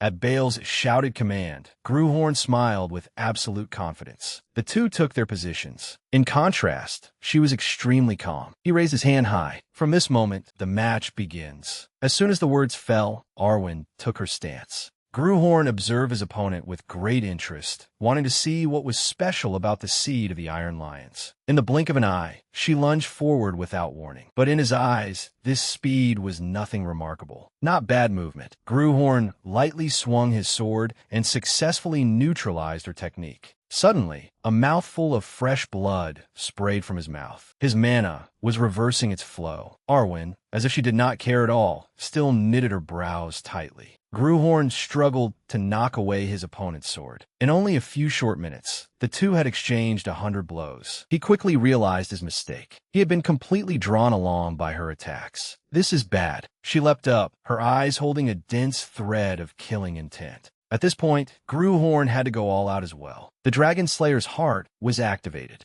Arwen was startled, not expecting that the other party still had something hidden. This sword strike directly blocked her attack. Realizing something was wrong, Arwen immediately retreated at full speed. Before long, she landed lightly. Arwen had also noticed that change. "That sword," he smiled with some difficulty. "Not every blade is the same. You are far stronger than those ordinary people." A strange golden light flashed in Gruhorn's eyes, but a notification also appeared. Judgment is operating at a limited level. Very quickly, all of her information appeared. Arwen Kurgan, female, 19, apprentice knight, swordsmanship aptitude, A, archery, B, combat skill, B, mana sensitivity, B, traits, swordsmanship genius, competitive spirit, peerless beauty, tough outside but soft inside, pure soul. He spat out the blood in his mouth. "The fact that I can see this information despite the power being limited, very soon that smile returned." Arwen did not dare underestimate him, and also took a defensive stance. Rohan's steps turned into an afterimage and vanished. "That means she is weaker than me, or equal to me." Yet she was not inferior either. He pulled out that confidence again. Now it truly begins. Before long, he was panting heavily from exhaustion, and his opponent was not much better. The two fought each other from morning until sunset fell. At that moment, a sword blocked the two of them. Bale finally spoke. "Stop. That is enough for today. Continue tomorrow." Gruhorn's whole body trembled, yet he still forced himself to sound tough. "I was just about to end it too." Unexpectedly, Arwen agreed as well. "What a coincidence. I thought the same."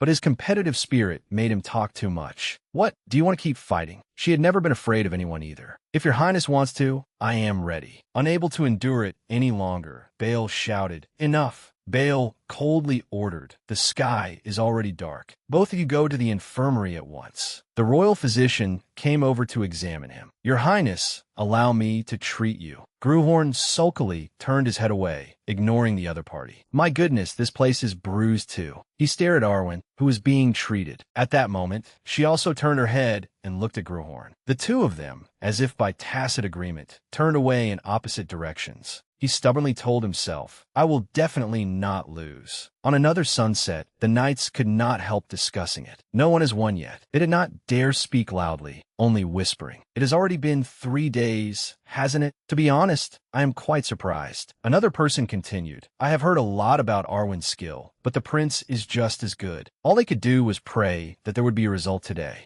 This time, Gruhorn even had to say something before continuing the match. I have something to say. Arwen guessed without hesitation. Do not tell me your Highness intends to apologize. Very quickly, she answered herself. I will not accept it. Inwardly, she thought, I understand. You want to use victory to affirm yourself. Commendable. But he waved his hand and explained, that is not it. Gruhorn smiled with great frankness. Since we have fought so fiercely like this, should there not be a reward? His voice was not quiet at all. The loser must do as the winner demands. How about it? If told to kneel, they kneel. And if told to come, they come. These words made Arwen freeze for a moment. Only after a while did the knights realize what Rohan had just said and hurriedly tried to stop him. Your Highness, you are a member of the royal family. How can you say such a thing? Please take back your words. Outsiders should not interfere. Why are there so many spectators? He paid them no mind and continued asking, What do you think, Arwen? She was serious, yet she still preserved the proper bearing of a subject. Though I am only a lowly apprentice knight, I am also a member of a knight order loyal to the Leonberg royal family. I would not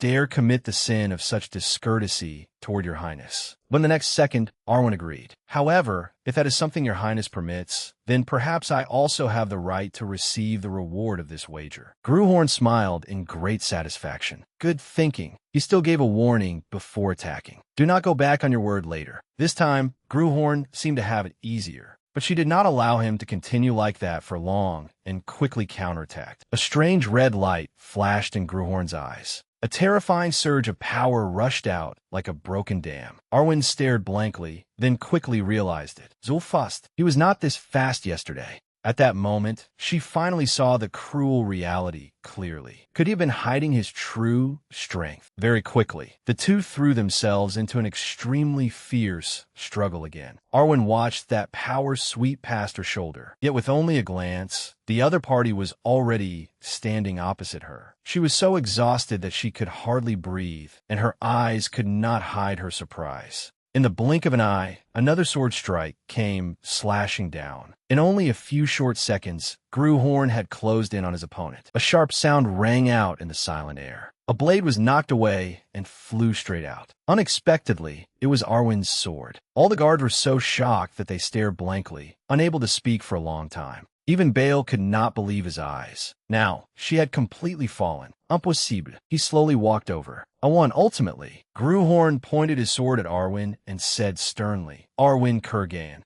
He gave a sneering smile, one so hateful that it matched that expression perfectly. His next words directly made her freeze. I want you. The position of personal guard to the first prince was a title that made the entire kingdom tremble in fear. Contrary to everyone's worries, however, this job was not that difficult. Gruhorn seemed unconcerned as he asked, Are you the new royal guard? He knelt and saluted. Yes, it is my greatest honor to serve your Highness. Kars realized that the first prince seemed somewhat arrogant, but he was not at all violently unreasonable like the rumors claimed. His expression still did not change. Very well, I shall look forward to your service. In the process of staying by his side, Kars gradually formed his own understanding of Gruhorn, but Kars never said anything. He only observed silently. No, reality was the complete opposite of the rumors. Even on days of pouring rain, he still trained hard. Yet the knights beside him looked down on that behavior. How noisy. Should we stop his Highness? But he remained silent until, Your Highness, please be careful. A bolt of lightning struck the wooden statue in front of Rohan. He too was startled by the sight, and there was also excitement in him. Kars widened his eyes in great surprise. He had a premonition that Rohan would become a great figure. That was what Kars had once believed. Back in the present, I want you. The guards beside him began imagining things again. How shameful. Even Kars wavered. Could I have misjudged His Highness? Arwen pressed her lips tightly together. Could it be that she was bravely standing up to protect herself? Is that truly what Your Highness desires? He paid no attention to the muttering around him. Of course, with your current ability, you are only an ordinary apprentice knight. You cannot even defeat a prince. Gruhorn smiled and finished the words he had left unsaid. Therefore, what I need is... His next words made Arwen stare blankly. The potential and future of the knight named Arwen Kurgan. He slowly stated the main point. I want a knight who follows me, not a knight who obeys the royal family in order to protect me. Kars truly had not expected the latter half to be like this. Beneath the sunset, Gruhorn said softly, I want a knight who belongs only to me. And from what I can see, he looked at the floating panel before his eyes. Swordsmanship aptitude, A. Archery, B. Combat, B. Mana sensitivity, B. Traits, swordsmanship genius, competitive spirit, tender heart, pure soul. You have commendable talent in swordsmanship. Gruhorn smiled once more and invited her. Therefore, Arwen Kurgan, he was so serious that it made her freeze. Become my knight. Arwen had achieved her dream of becoming a knight, but unfamiliar voices rang out. Is it that child? They praised her admiringly. As expected, she is just as the rumors say. She possesses outstanding looks. No one saw her as a knight, so Arwen worked twice as hard as anyone else. The sound of metal clashing rang out. She straightened her back and pointed her sword at her opponent, proving her talent. The referee shouted loudly, the winner is Arwen Kurgan. Even after she defeated every other candidate, one after another, winning again and again, Arwen was like a tireless machine and displayed such achievements. Yet no one took it to heart. Isn't Miss Arwen the representative face of our order? Protecting a beauty like Miss Arwen is a knight's honor. She had been unable to become a true knight. Returning to the present, Arwen trembled, but then she raised her radiant face. He wants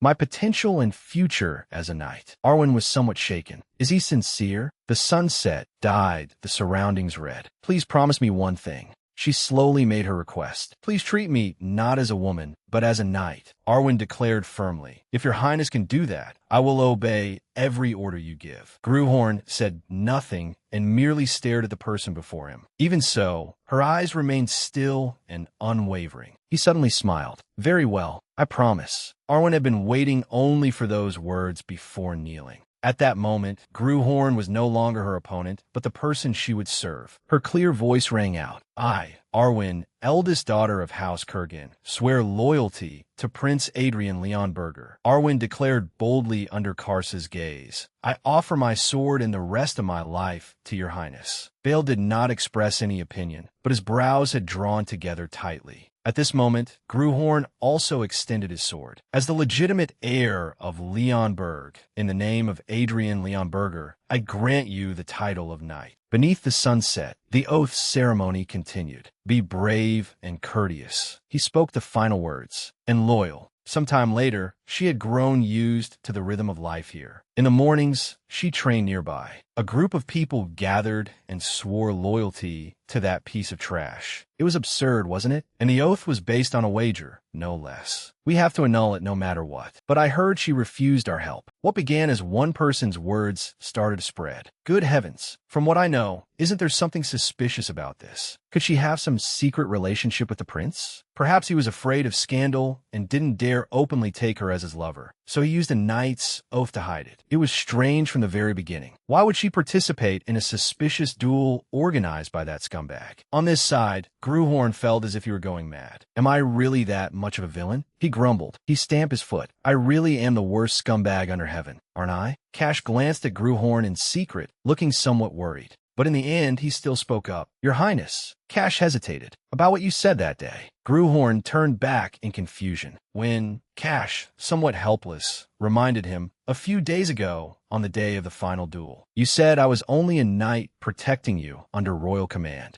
Only then did Gruhorn remember. Oh, he turned around and answered with complete bluntness. Does that bother you? It's the truth. If a royal order told you to go somewhere else right now, wouldn't you go? Gruhorn glanced sideways with a teasing look. If you want, you could do so later too, Cash. Unexpectedly, Cash seemed excited. If I say I will fulfill my oath, will your highness accept it? Gruhorn coldly poured a bucket of cold water over him. No, under Cash's startled gaze, Gruhorn continued, I don't need you to support me. You're not interesting at all, Cash. But Cash burst out laughing instead. Is that so? Gruhorn crossed his arms and said in dissatisfaction, I'm not joking. I'm being serious. A short while later, Gruhorn held a letter in his hand. The first prince of the House of Leonberger, Adrian Leonberger, had been released from house arrest and ordered to attend an upcoming banquet hosted by the royal family. He wondered in confusion whether he had done something wrong. Gruhorn scratched his head, feeling somewhat awkward. He had not expected them to end the confinement 6 weeks earlier than planned. Then, thinking of Lionel's fury, he wondered, after behaving like that, weren't they planning to lock me up in the prince's palace forever and never see me again?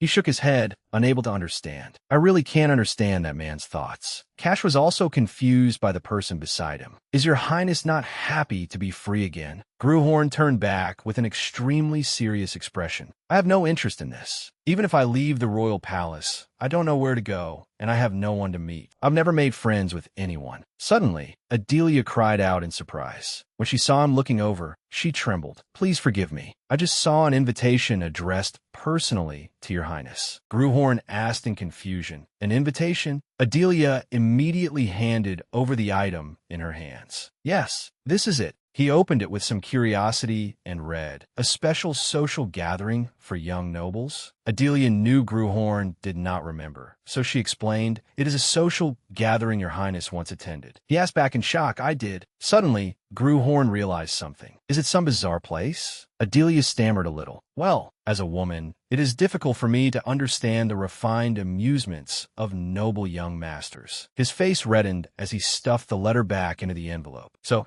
it's a place where they gather to drink and chase women. Forget it. I'm already busy enough with training. Why waste time on meaningless gatherings like that? Suddenly, Gruhorn noticed something. The words on the paper read, to the wise, brave, and profound Prince Adrian, from your eternal friend, Bernardo of House Eli. He repeated the name in confusion. Eli. Gruhorn felt the name sounded somewhat familiar. According to his uncle, they were a family that had once stubbornly pursued the Manhwa heart to the very end, ultimately declining a century ago. He turned away. Maybe I should try attending. Adelia bowed, not daring to say much. Understand. I will prepare your highness's attire. Gruhorn coldly raised his eyes. I hope that bloodline has not completely died out. 4 full months had passed since he seized the body of the first prince and began his weight loss journey. The tailor was overjoyed. Does your highness find this outfit satisfactory? I followed every one of your highness's instructions. He would not stop talking about his work. The main color is black. The tailor looked down again. The style is minimalist. He looked as if he might soar into the air on the spot, and the lines are elegant. Even so, your highness's majestic air has not diminished in the slightest. Gruhorn observed his body in the mirror. I really have lost a considerable amount of weight. The tailor excitedly chimed in. Your highness's measurements have shrunk by more than half. His eyes shone like stars. I will also take charge of your highness's royal social attire. Then, with your permission, I shall begin at once. But Gruhorn stopped him. Wait, hold off a little longer. By then, my measurements will certainly be different. A few days after the order of confinement was lifted, I was on my way to that particularly hateful young nobles gathering. Cash urged his horse onward while observing the surroundings.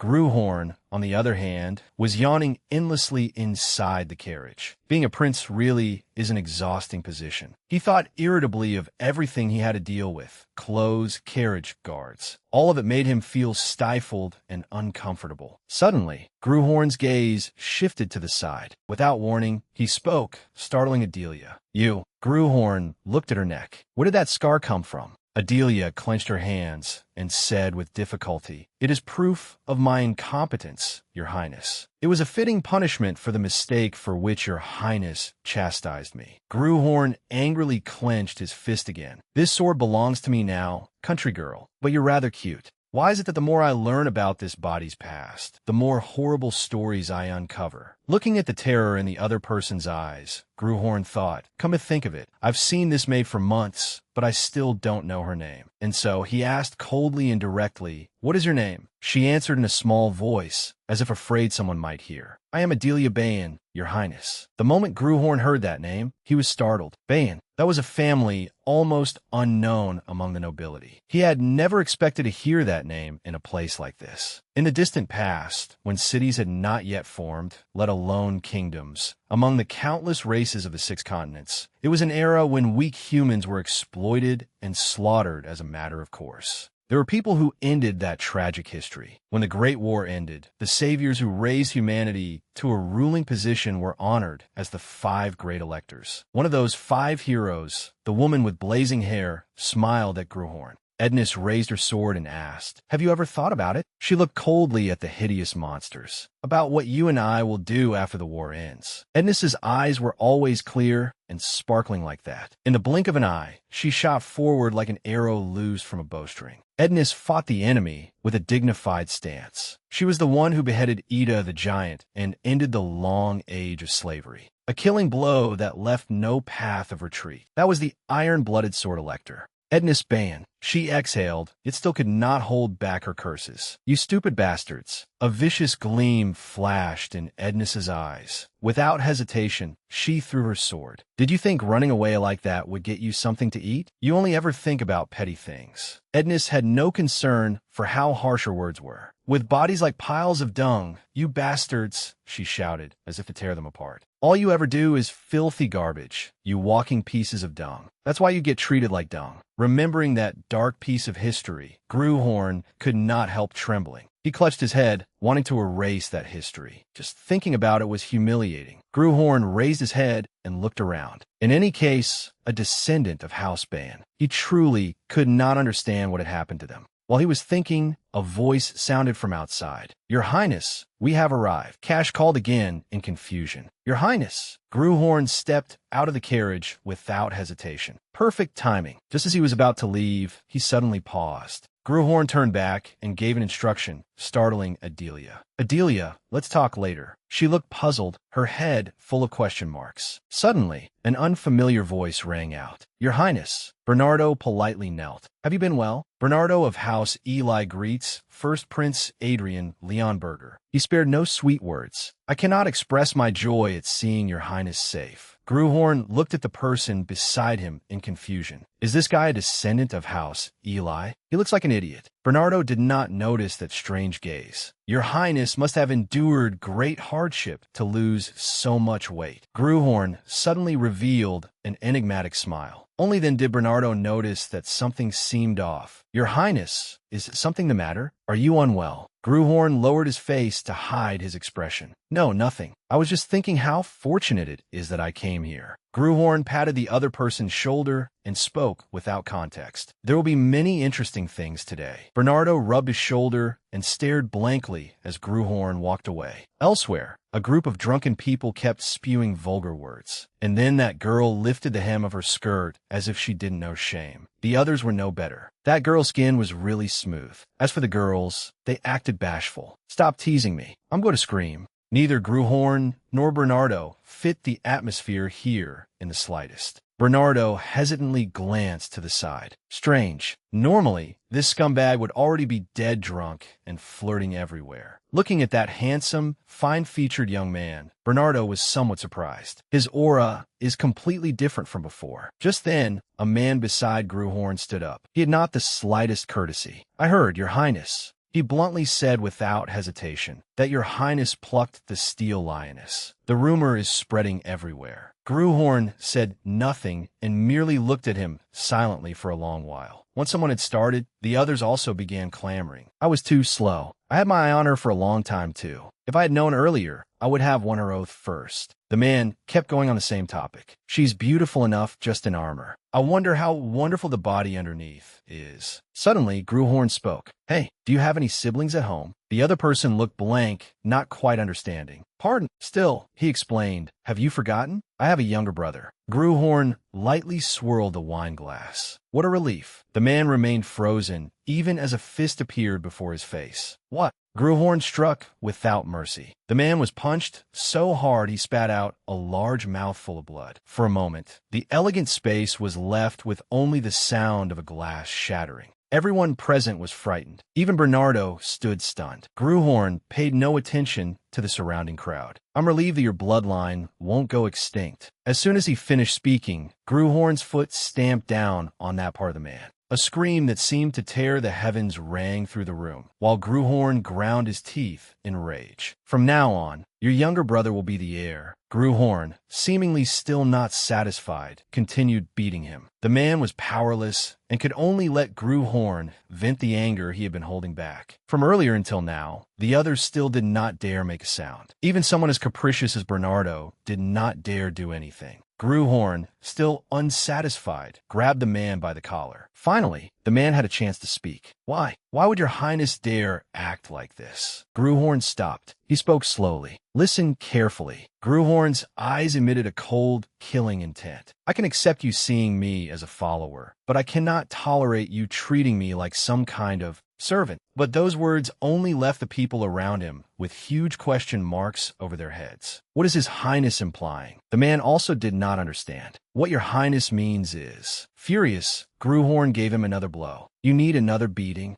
The man was beaten so badly he could not even wipe his face before collapsing to the floor. Everyone turned to look without prior agreement. As expected, the person who had angered Gruhorn had fallen unconscious. Gruhorn suddenly called out, "Lie." Bernardo fearfully knelt on the spot. "Yes, your highness." Gruhorn revealed a smile filled with anger. "Didn't I tell you earlier? Today seems like it will be very lively." Bernardo trembled uncontrollably. Why is this madman behaving so unpredictably? Gruhorn ignored him and simply ordered, "Go call the royal knights here at once." As if he had been granted release, Bernardo shot straight outside. "Yes, your highness. I obey." For a moment, the entire room fell silent again. Gruhorn turned his blood-covered face. He looked toward the distance. "You girls over there, leave this place at once." Jack pressed his lips together and glanced at everyone. He turned his feet, intending to sneak away, but Gruhorn coldly called him back. "I was speaking to the girls." He revealed a horrifying smile. "If you want to leave, feel free. But if you choose to leave, you will have to depart as women."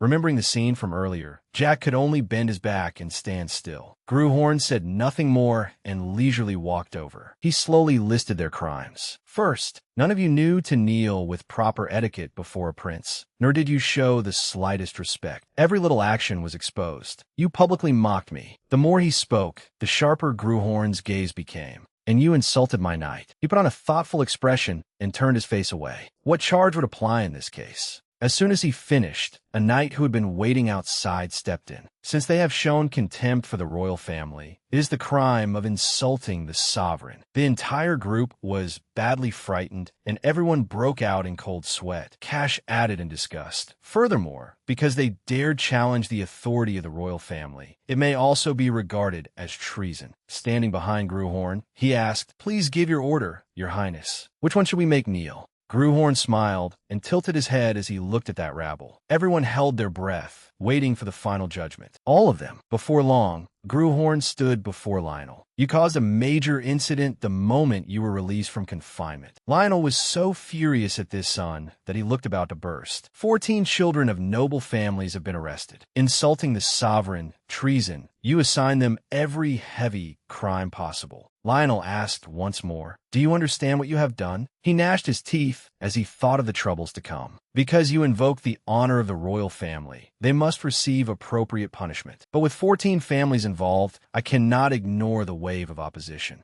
Gruhorn smiled faintly and said without hesitation, "Is father worried about resistance?" Gruhorn, as if he understood perfectly, explained, "They are nothing but trash discarded by their own families. Useless garbage that only stains their family's honor by continuing to exist." In the end, he concluded with one sentence, "Write letters." Lionel showed no emotion and merely asked, "To whom?" Gruhorn truly gave him no face at all. Father asks while already knowing the answer. Doesn't every family have someone best suited to calming public opinion? Gruhorn smiled, his face gradually turning cold. The brothers and sisters of those arrested followers. Gruhorn looked at Lionel's silence and asked, "Where am I wrong?" He was still released. "Withdraw." Gruhorn smiled mischievously. "Yes, I obey. See, there's nothing to refute, is there?" Elsewhere, he coaxed, "Come now, don't be so tense. I won't hurt you." Adelia trembled uncontrollably. "Your Highness, what mistake has this lowly maid committed?" Gruhorn could only stiffen. The original owner of this body must have abused her terribly. He recalled what happened in the carriage last time. This was a family that had barely managed to enter the ranks of the nobility. Even their direct descendants knew nothing about Ban. Their glorious history had been erased, and their peerless secret art had also been lost. Their illustrious reputation, their towering pride, all of it had vanished without a trace.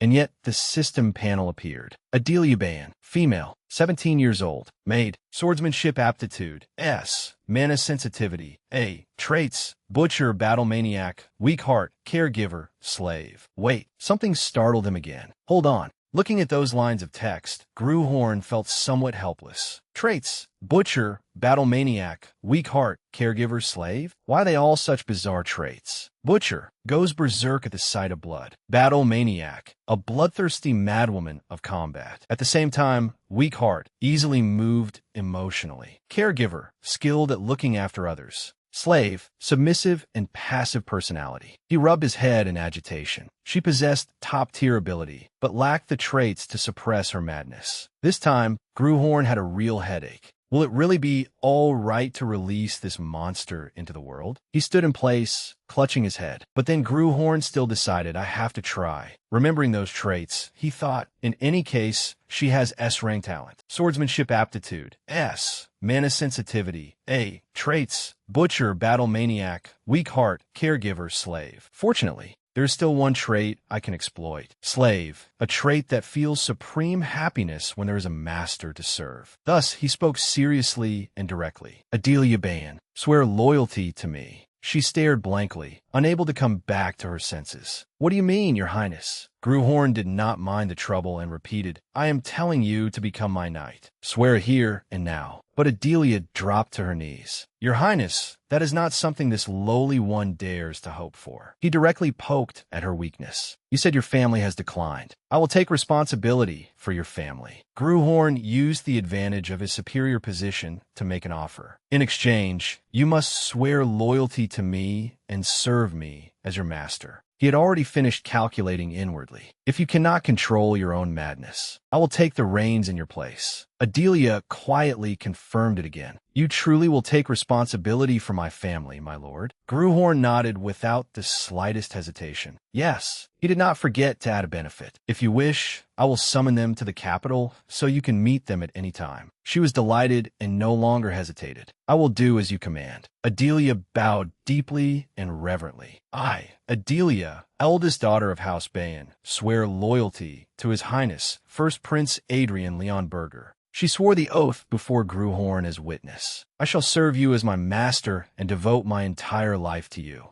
He reached out his hand and praised her. Good. The rest was Gruhorn's line. From now on, you must obey my orders unconditionally. The other party had no reason left to refuse. As you command. At that moment, he saw a frightening excitement in Adelia's eyes. For the first time, Gruhorn doubted his own choice. Was this really the right decision? Rumor had it that the first prince, who had rarely appeared in public, had recently begun acting like a thug. Not only had he used tricks to force a knight to swear loyalty, he had also gathered young nobles together, beaten them, and thrown them into prison. And now His Highness had even appointed a maidservant who had never held a sword as his personal knight. Clearly, he intended to establish a harem under the guise of personal knights. Gruhorn rested his chin on his hand, somewhat troubled. Why is everyone suddenly paying so much attention to me? He was truly at a loss. I only accepted one personal knight. Yet from morning until now, everyone had something to say about it. Even Lionel had heard the news. I'm getting a headache cleaning up the mess you made, and yet here you are, drowning yourself in women? And there was Bale too. How very disappointing. Have you already given up on that wager? Of course, Jillian would never miss an opportunity like this. Appointing a maidservant as a knight? That truly is my brother's style. Gruhorn seriously had to reconsider the gossip. How did the rumors spread so quickly? Just then, a maid entered and reported, "Your Highness, the Queen is coming." He felt as if his lungs were about to burst on the spot. Oh, come on.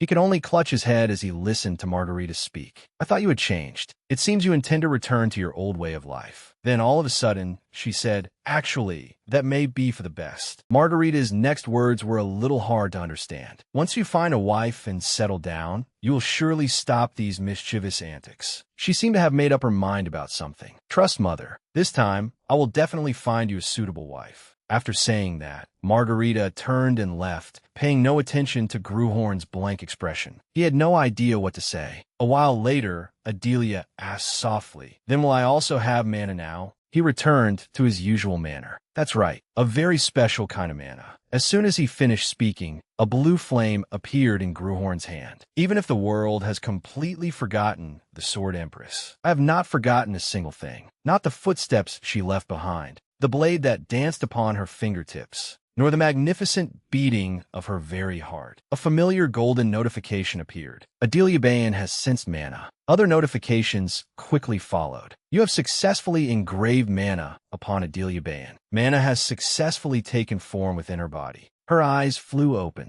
A manna heart had been created. Adelia looked at the sparkling thing in her hand. "This is manna?" He stepped forward and explained at once. "That is the manna heart training method. From now on, train by yourself whenever you can." Suddenly, Gruhorn collapsed, startling her. "Your Highness," Adelia asked uneasily. "Are you all right?" He struggled a little and thought, "I never expected to exhaust myself just by creating one manna heart." Gruhorn turned his face away, unwilling to lose face. "I'm just a little tired," she asked worriedly. "Why would you go this far for someone lowly like me?" But he no longer answered. "It's nothing. Withdraw." Gruhorn felt uncomfortable under her stare. "Why are you looking at me like that, Adelia?" In the end, she said, "I swear I will be loyal to your Highness for the rest of my life." He smiled, not particularly concerned. "Just don't forget that I am your master." She joyfully clasped her hands together. "Yes, yes, my lord." Gruhorn turned his face away, leaving only the corner of his mouth slightly raised. "I'm afraid you'll forget." He felt as if a frightening pair of eyes were behind him.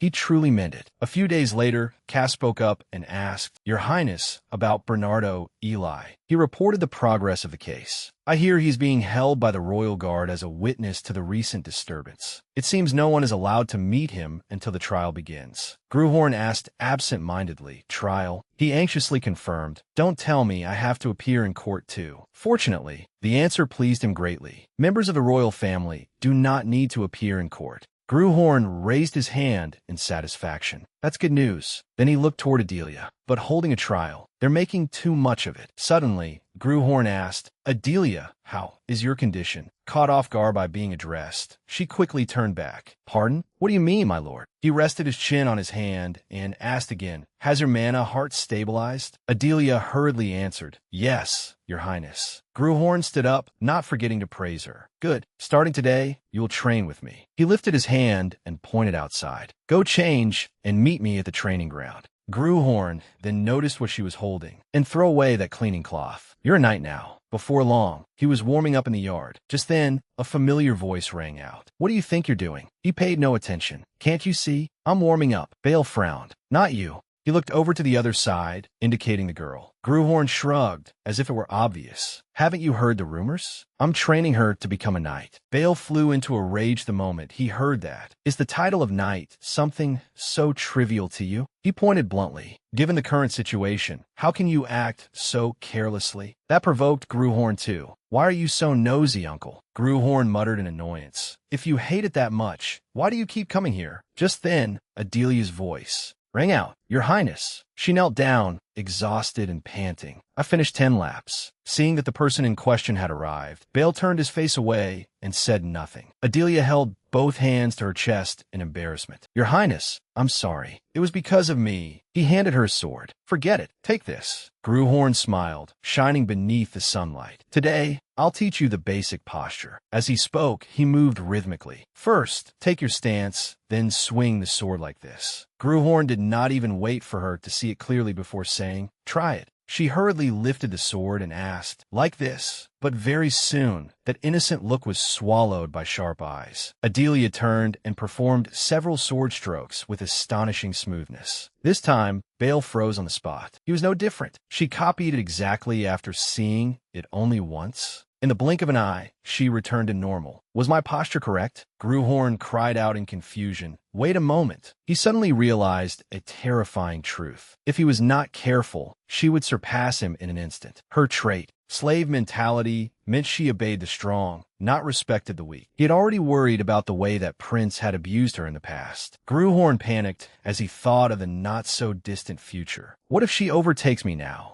He turned his face with difficulty. Bale, however, seemed extremely satisfied. I never expected her to have such terrifying ability. Gruhorn tapped the person beside him on the shoulder. Uncle, what are you planning to do? He warned him warily. Don't be foolish enough to provoke her. Bale paid no attention to the warning. What can you possibly give that child? He continued chattering, ignoring everything. You are merely a novice who has only held a sword for a few months. In the end, Bale concluded with a bitter remark. You do not have the power to control her. Gruhorn pressed his lips together, trying to restrain the beast within his heart. But he only restrained it. He did not run away. If it had been that bastard, he would have trembled in fear and retreated at once. Gruhorn remembered that very clearly. But I am not him. If even I cannot hold her in check. The heart dyed blue by that flame pounded violently. He slowly finished speaking. Then no one can. For I have drunk the blood of an undefeated tyrant, the blood of a mad dragon, and the blood of countless supreme beings. The sword flashed with dazzling light. Another golden notification appeared. Gruhorn, a fragment of the soul manifests according to the master's will. Gruhorn opened eyes as red as blood. Bloodlust and brutality beyond control made even Bale become somewhat cautious. He slowly opened his mouth and spoke the words rooted deep in his heart. The flame burned fiercely like will and like murderous aura. She is mine. Gruhorn warned him again. Do not covet her, and do not be foolish enough to desire her. He showed no courtesy at all.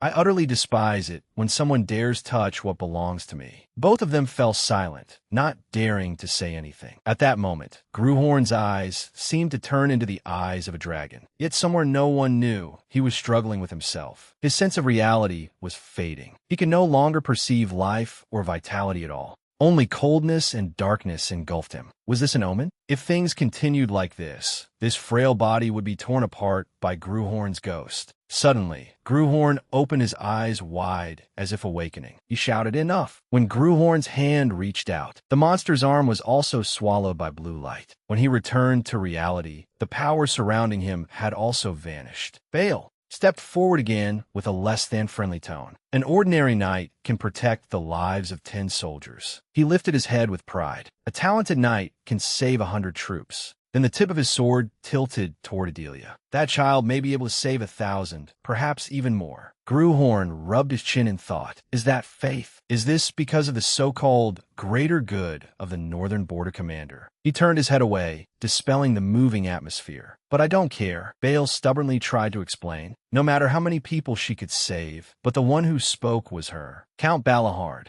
Adelia suddenly grew confident. My body and heart already belong to His Highness. I cannot obey you, Count. Those words directly left him speechless. Gruhorn smiled in extreme satisfaction. It was worth pulling out my soul for this. A slave was compelled to obey someone of higher status. She had said so herself. He put on a contemptuous expression. And uncle, don't you have nothing left to teach me now? The original purpose was only to help me lose weight. Gruhorn slowly finished speaking. If you want to keep coming to my palace, then from now on, do not interfere in my affairs anymore. Bale avoided his gaze. Understood. Even after that day, he still came to the palace regularly every day to observe Adelia. Although he could do nothing because he had been forbidden and blocked, Gruhorn smiled wickedly as he looked at his proud uncle in frustration. This is rather amusing too. Just then, golden light suddenly appeared on Adelia's wooden sword, enveloped her entire body. Bale stared in shock at the thing before him. That is... Even Gruhorn was surprised. She has already mastered sword resonance? He awkwardly clapped his hands in praise. Well done. Very well done. At this speed, he might really be left far behind. Adelia, seemed to like being praised very much, and her whole face flushed red. Bale stepped forward and asked directly, You even taught the child the mana heart. Gruhorn answered arrogantly, making the other man grit his teeth. That's right. Is there a problem? Bale shouted in fury. Was it not enough that you alone learned that cheap, worthless trick? Those words made his gaze turn sharp, but Gruhorn merely restrained himself and drove him out. Get out! Bale still refused to shut his mouth. There was a far better path. She had potential you could not even imagine, and you have ruined it all. He no longer cared and gave the order. Cast, see our guest out. Cast hesitated and called, Your Highness. Bale had no attachment to this place either. No need. I will leave on my own 2 feet. In the end, the two parted on bad terms. Adelia hesitantly called, Your Highness, is it a cheap, worthless trick? The moment he heard that, Gruhorn reacted fiercely. No, absolutely not. She looked somewhat doubtful. Then why did the Count say that? He slowly explained, because he does not know. People of this era have completely forgotten what the true mana heart is. Gruhorn seemed somewhat disdainful. If they had not forgotten, they would not have discarded it like an old pair of shoes. He turned away, but also asserted confidently, You will soon understand the true power of the mana heart. The wooden sword was stuck deep in the ground.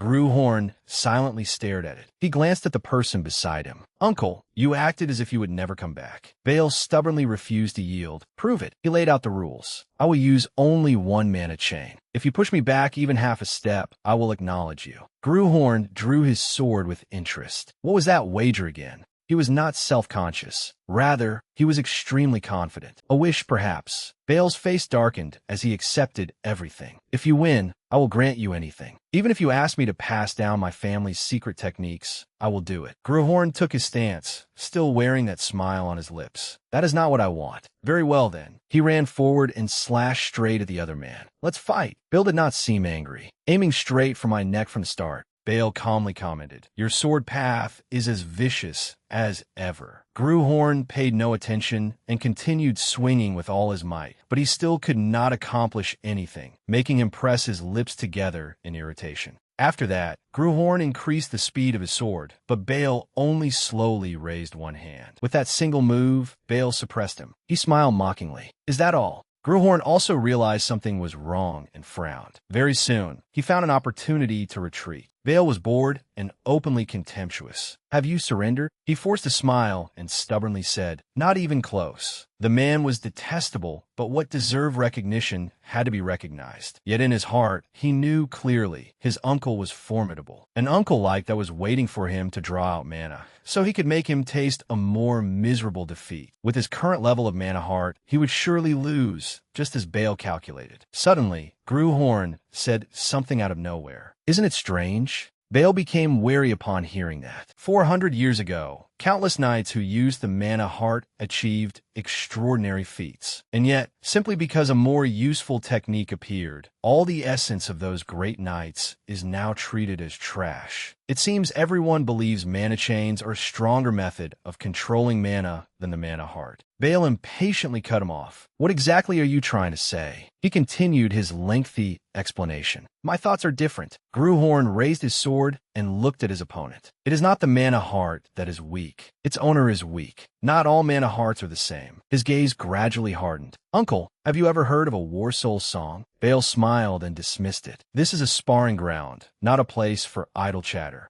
Gruhorn was not particularly surprised. I thought you would say that. He lowered his body and spoke the words he had long wanted to say. Because you also call the mana heart a crude technique learned only by lowly mercenaries. Bale grew irritated and no longer wanted to listen. You talk too much. Do you need more time to catch your breath? Gruhorn focused. His aura also seemed to change. No need. The path a knight has walked becomes his achievement. 100 victories are my pride and my strength. Bale seemed to notice the change. What? The familiar notification returned. I sing the song of 100 victories against 20 trainees who dreamed of becoming knights. Achievements are engraved upon the heart, and engraved achievements become a war soul song. A war soul song has been created, dwelling within the knight's sword. Common grade war soul song. Battle song has been created. It was a small, ordinary achievement he had accomplished over the past half year. The effect of battle song has been activated. This was the true power of the mana heart, the war soul song. The words on the notification window changed. Battle song has taken effect. But Bale did not take it seriously. No matter how hard you struggle, it is useless. He looked down on this cultivation method immensely. As long as the mana heart remains within your body, a mana chain will never be broken. Gruhorn paid no attention to those words and simply prepared to strike. This time, Bale still blocked him easily.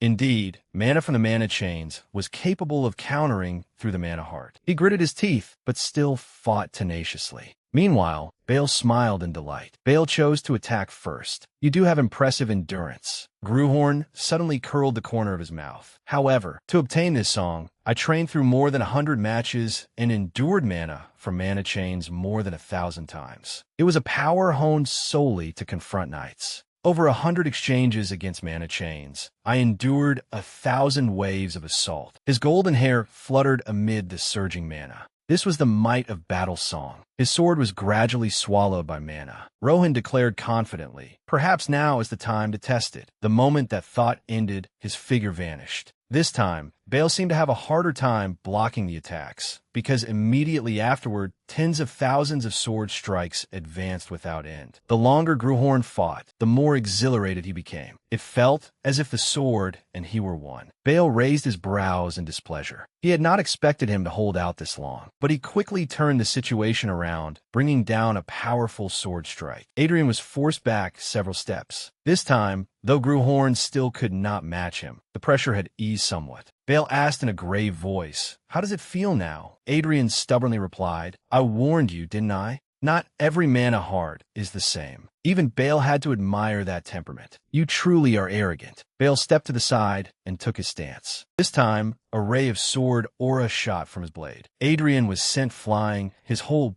body slammed flat against the wall. Bale was beginning to lose patience. "I will not hold back anymore. The fact that you have endured this long is already worthy of praise." His expression did not change. "I'll give you that much." Adrian clenched his teeth. As expected, an ordinary battle soul song is not enough. Adrian braced himself with his sword and began to speak. For centuries ago, he lifted his cold, indifferent face. The knights made a grave mistake. They left no worthy opponents for later generations. At first, everything must have been passed down in full: sword techniques, proper mana heart cultivation methods, and glorious battle soul songs. But time wore away those splendid achievements. And in the end, they fell into oblivion. Legends of dragons that never appeared, or of giant kings no one had ever heard of, must have become mere tall tales. Of course, new battle soul songs were still composed, but at best, they were about defeating 10 knights. At best, about the achievement of cutting down 100 soldiers. At best, they were songs written from battles between humans. With a scale that could never reach myth or heroism, they cannot withstand a new wind. Adrian slowly stated the truth. With mana chains and such mediocre techniques, you will never reach transcendence.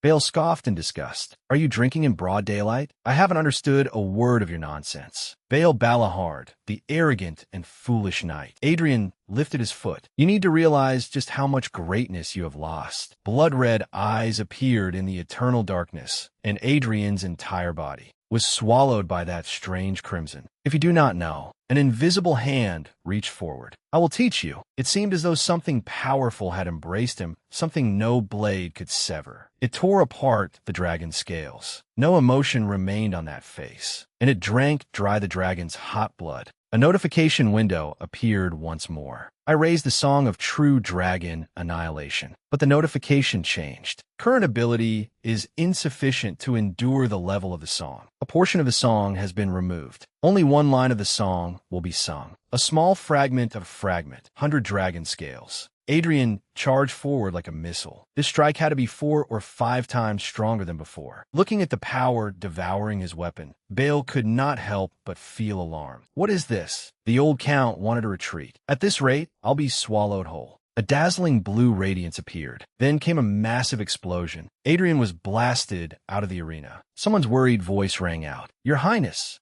As the dust cleared, a sturdy figure still stood there. Adrian struggled to sit up and wiped the blood from the corner of his mouth. He complained in dissatisfaction. "Didn't you promise to use only one chain?" Bale broke out in a sweat, but he only dared think to himself, "Even after using all 4 chains I currently have." He looked at what was before him. I still couldn't keep my sword intact. On the other side, Adrian had slowly sat up. Bale still could not believe it. Mana from the heart should be weaker than mana from chains. That is an undeniable truth. So Adrian looked up and called out clearly, "Count Bale Balahard." Ignoring the other man's expression, Adrian said, "You have lost." In a dream, Adrian saw Gruhorn's blade cleaving hard into the body of the white dragon. "Stop it!" Adrian shouted. "Please stop right now. This cursed battle soul song." He woke with a start. Adrian suddenly realized that his heart was aching sharply inside his chest. He immediately bolted upright, gasping for breath. His trembling hand clenched the bedsheet tightly. Adrian gritted his teeth. "This is the consequence of forcing myself to use the power of a battle soul song." He recalled the scene from the battle against the white dragon. To cut through those solid dragon scales. Because the song of true dragon annihilation is at the level of legend, my body was exhausted by it, but it was entirely worth the price. The first battle soul song I created myself, 100 battles undefeated, is my pride and also the source of my strength. Through hundreds of duels, I endured thousands of attacks. I will stand firm before trials even harsher than that. The battle song had been upgraded slightly. This level is enough to face that damned third prince. A woman's soft voice rang out. "Your Highness, you have finally awakened." Adelia continued. "Everything fell into chaos after your Highness collapsed like that. I have never seen Her Majesty the Queen so furious before." Adrian smiled faintly. "Serves them right. They deserve it," she continued, and Count Balahard also left a message, saying he must be informed as soon as your Highness regains consciousness. Hearing that, Adrian immediately replied, "Don't report it yet. I need to rest a little longer.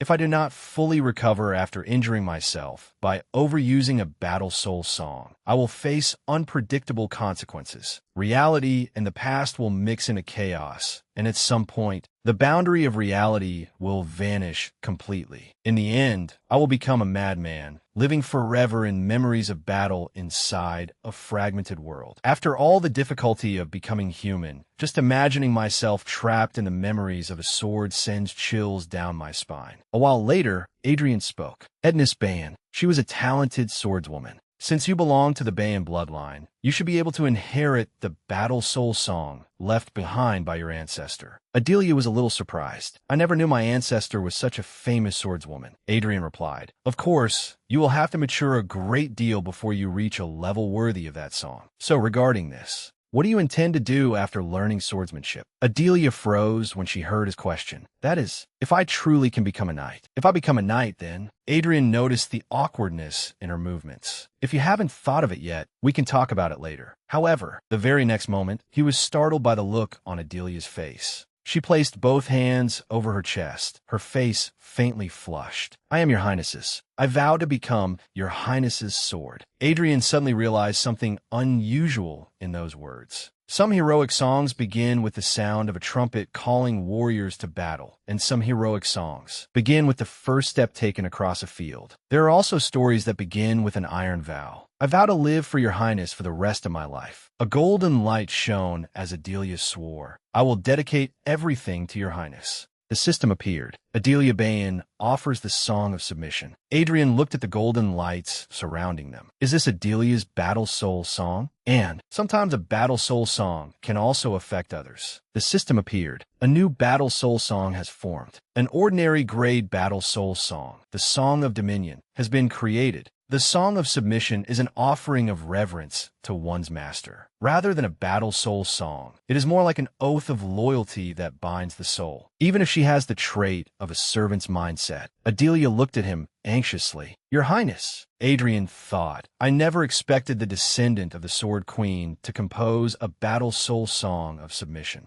I've received unexpected assistance. As long as I remain the subject of the Song of Submission, Adrian's growth will also benefit me. Thank you." Adrian suddenly stiffened at his own words. "Your Highness." Adrian was still pleased, though there was a vague uncertainty in his heart. "Although I still don't know exactly what that benefit will be." The scene shifted to several days later. Adrian's face clearly showed a frown when he met Queen Margarita. She, too, noticed her son's discomfort. "Adrian, are you feeling better?" He immediately replied, "I'm fine. It is easier to deal with people who hate this body. But with people who love the original owner of this body, it is rather troublesome." Margarita asked worriedly, "Do you resent your uncle?" "Your uncle did not mean to hurt you. So even if you have some negative feelings, please let them go." Adrian hurriedly explained, "I do not have any bad feelings at all." She quickly shouted, "How could you not? He has always treated you roughly and nagged at you. Saying you have no negative feelings must be a lie." Adrian awkwardly scratched his cheek. "I really don't. That day, I dealt him a painful punishment because all of his pride and truths were denied by me. He must be struggling now to accept what I planted in his mind that day. A trial of the heart, perhaps. If he has enough mettle, he will overcome this trial. If not, even his most precious useless thing will vanish. Honestly, I don't care what happens next." Margarita smiled faintly. "Your uncle has lived his whole life closer to the blade than to people, so his manner is often dry and rough. But lately, he seems very proud of you. He even petitioned His Majesty himself. Thanks to that, your confinement order was lifted earlier than planned. But trouble descended as soon as you regained your freedom. Your uncle's position must have become difficult as well." Adrian secretly felt guilty. Is it why he seemed so irritated? But why would that man act on my behalf like this? The scholar, Niccolo Machiavelli. "Your Highness," Adrian interrupted, "I absolutely refuse." Cast and Adelia looked at him anxiously. Adrian lay sprawled on the floor like a child throwing a tantrum. "Why must I study?" Niccolo replied. "If one does not cultivate knowledge, how is a human any different from a wild beast?" Adrian roared. "Are you comparing me to a beast?" Niccolo answered calmly. "Because your Highness has only just begun studying, I cannot yet regard you as a wild beast." Adrian shouted, "I haven't studied anything yet. Don't play word games with me." A moment later, he plopped down and said, "Doesn't one look at me tell you I already know everything? I am saying that I do not need to learn anything more." "Understood." Niccolo smiled. "If your Highness is so determined, then let us try this method. Debate several topics with me. If your Highness's ability is truly as you claim, I will no longer trouble you." Adrian looked very satisfied. "That sounds reasonable." A while later, Adrian proudly slammed his hand on the table. "Exactly. That is why one must always guard one's back. Human nature will prevail if they see the other party as too lenient." Niccolo smiled. "You are absolutely correct. This book will interest you. It analyzes the relationship between king and vassal as a kind of contract. The king receives military and financial support in exchange for protecting his vassals, while the vassals seek protection and political stability in exchange for loyalty." Adrian nodded. "What you say has some reason. All relationships are, in essence, mutual exchange. This part is accurate, precisely, and this passage as well." A while later, Niccolo gathered up the pile of books. "In that case, your Highness, we will continue the rest tomorrow." Adrian answered happily, "Yes, fine. I'll be waiting." He was still cheerfully waving goodbye to Niccolo. "Wait, did I just participate in a normal lesson? That old man is cunning." Outside his room, Niccolo also had his own assessment. The first prince is very different from the rumors. The scene shifted. The sun had long since risen high. Adrian lay sprawled on the bed and sighed in boredom. "I'm so bored. Have I been living too idly lately? Since I'm not training, there's nothing to do. My body is also recovering." Suddenly, Adelia announced, "Your Highness, Lord Baal Balahard has come to visit." Adrian immediately sprang up. "It's been a long time since we had a guest." Adelia wondered, "What should we do now?" He quickly replied, "Good. Invite him in. It's been several days since the duel. He came to visit right on time, but it seems he still hasn't overcome the obsession I planted in him." Baal was silent for a moment when he saw Adrian come out. Then he spoke quietly. "I sincerely apologize. I broke my promise and injured you severely. For that, I have no excuse." Adrian thought to himself, "The reason I'm recuperating isn't because of Uncle's sword aura, but because I overused the song of true dragon annihilation." Suddenly, he remembered the queen's words. His situation must also be difficult because you caused trouble. Baal suddenly spoke. "So tell me, what do you want? If you demand my arm, I will give it. If you demand my eyes, I will offer them." Adrian replied irritably, "What would I do with useless things like that?" A sword saint of the past is being haunted by his inner demons like this. "Fine, I will be generous. I'll state my wish first, Uncle. Please let me go on a trip." Bale was somewhat surprised. Your confinement has ended. Can you not go outside already? Adrian replied, I don't mean going out and returning on the same day. I mean far away, if possible outside the capital. Bale looked at him with unconcealed suspicion. It will take time to arrange the schedule. With the upcoming banquet, traveling far is impossible. Adrian replied, That's fine too. Bale quickly turned and left. Good. I will inform you once everything is ready. Leave it at that. Adrian suddenly noticed Cast staring intently at him. What? Why are you looking at me like that? Well, your answer was just a little surprising. I thought your highness would demand something more excessive. Since the count broke his promise, this was a rare chance to extort many things. Adrian slowly replied, It's just, seeing that old man act like that made me feel sorry for him. Suddenly, Cast burst into loud laughter. Adrian shouted in surprise, What? Why are you laughing? Cast, you seem far too relaxed lately. Adelia's soft voice rang out. Your Highness, the letter you have been waiting for has arrived. She presented a letter sealed in red wax. In the letter, Awen wrote, Recently, I have achieved a small accomplishment. I may come to visit you soon. I hope you remain well until that day. From Awen C. Gayan. Adrian smiled faintly in satisfaction. This news came at just the right time. About 5 days later, his uncle sent good news. 2 days after that, they set out. Adrian asked excitedly, Uncle, what is the name of the land we're about to pass through? Is it Ellen or Ellen? Bale answered irritably, Why can't you sit still for a moment? I'll explain clearly, so get back inside first. Elven County, the domain of Count Elven. It is the royal family's largest weapons manufacturing site. Within the territory are iron mines that supply high-quality ore, as well as a skilled blacksmith's guild to refine it. It is no exaggeration to say that more than half of the royal weapons originate from Ellen. Adrian responded excitedly, Wonderful. I've improved a great deal. It's time to find a sword of my own. At first, I only intended to take any sword from the royal storehouse and use it for the time being. But Cast looked embarrassed and replied, Forgive me, Your Highness. Because of the royal order, we cannot provide Your Highness with a weapon. The Emperor had said irritably, Remember, you will be severely punished if you let that impostor touch a sword again. A flash of insight suddenly passed through Adrian's mind. Considering his prior record, it is understandable. But in any case, if I want a good weapon, I must find one myself outside the royal palace. He glanced quietly outside. Bale was riding his horse over there. He is unexpectedly careful compared to his appearance. Bale muttered, Too noisy. Close the window. Adrian immediately snapped, What? No way. And so the 20-day journey had just begun. This journey would pass through Count Ellen's territory, 3 days from the capital, then visit Iron Lion Castle 2 days beyond that. After resting there, they would return to the capital. And now, Adrian had no choice but to sit motionless in the carriage for 3 whole days. The person sitting before him was not interesting either. Adelia only knew how to answer yes or no. Adrian sighed in boredom. Then I might as well take this chance to check my mana heart. The battle song had left his heart empty. But now it was time to replenish its energy. The carriage rattled. A cold wind swept past. Outside, the knights chatted. He gathered each grain of mana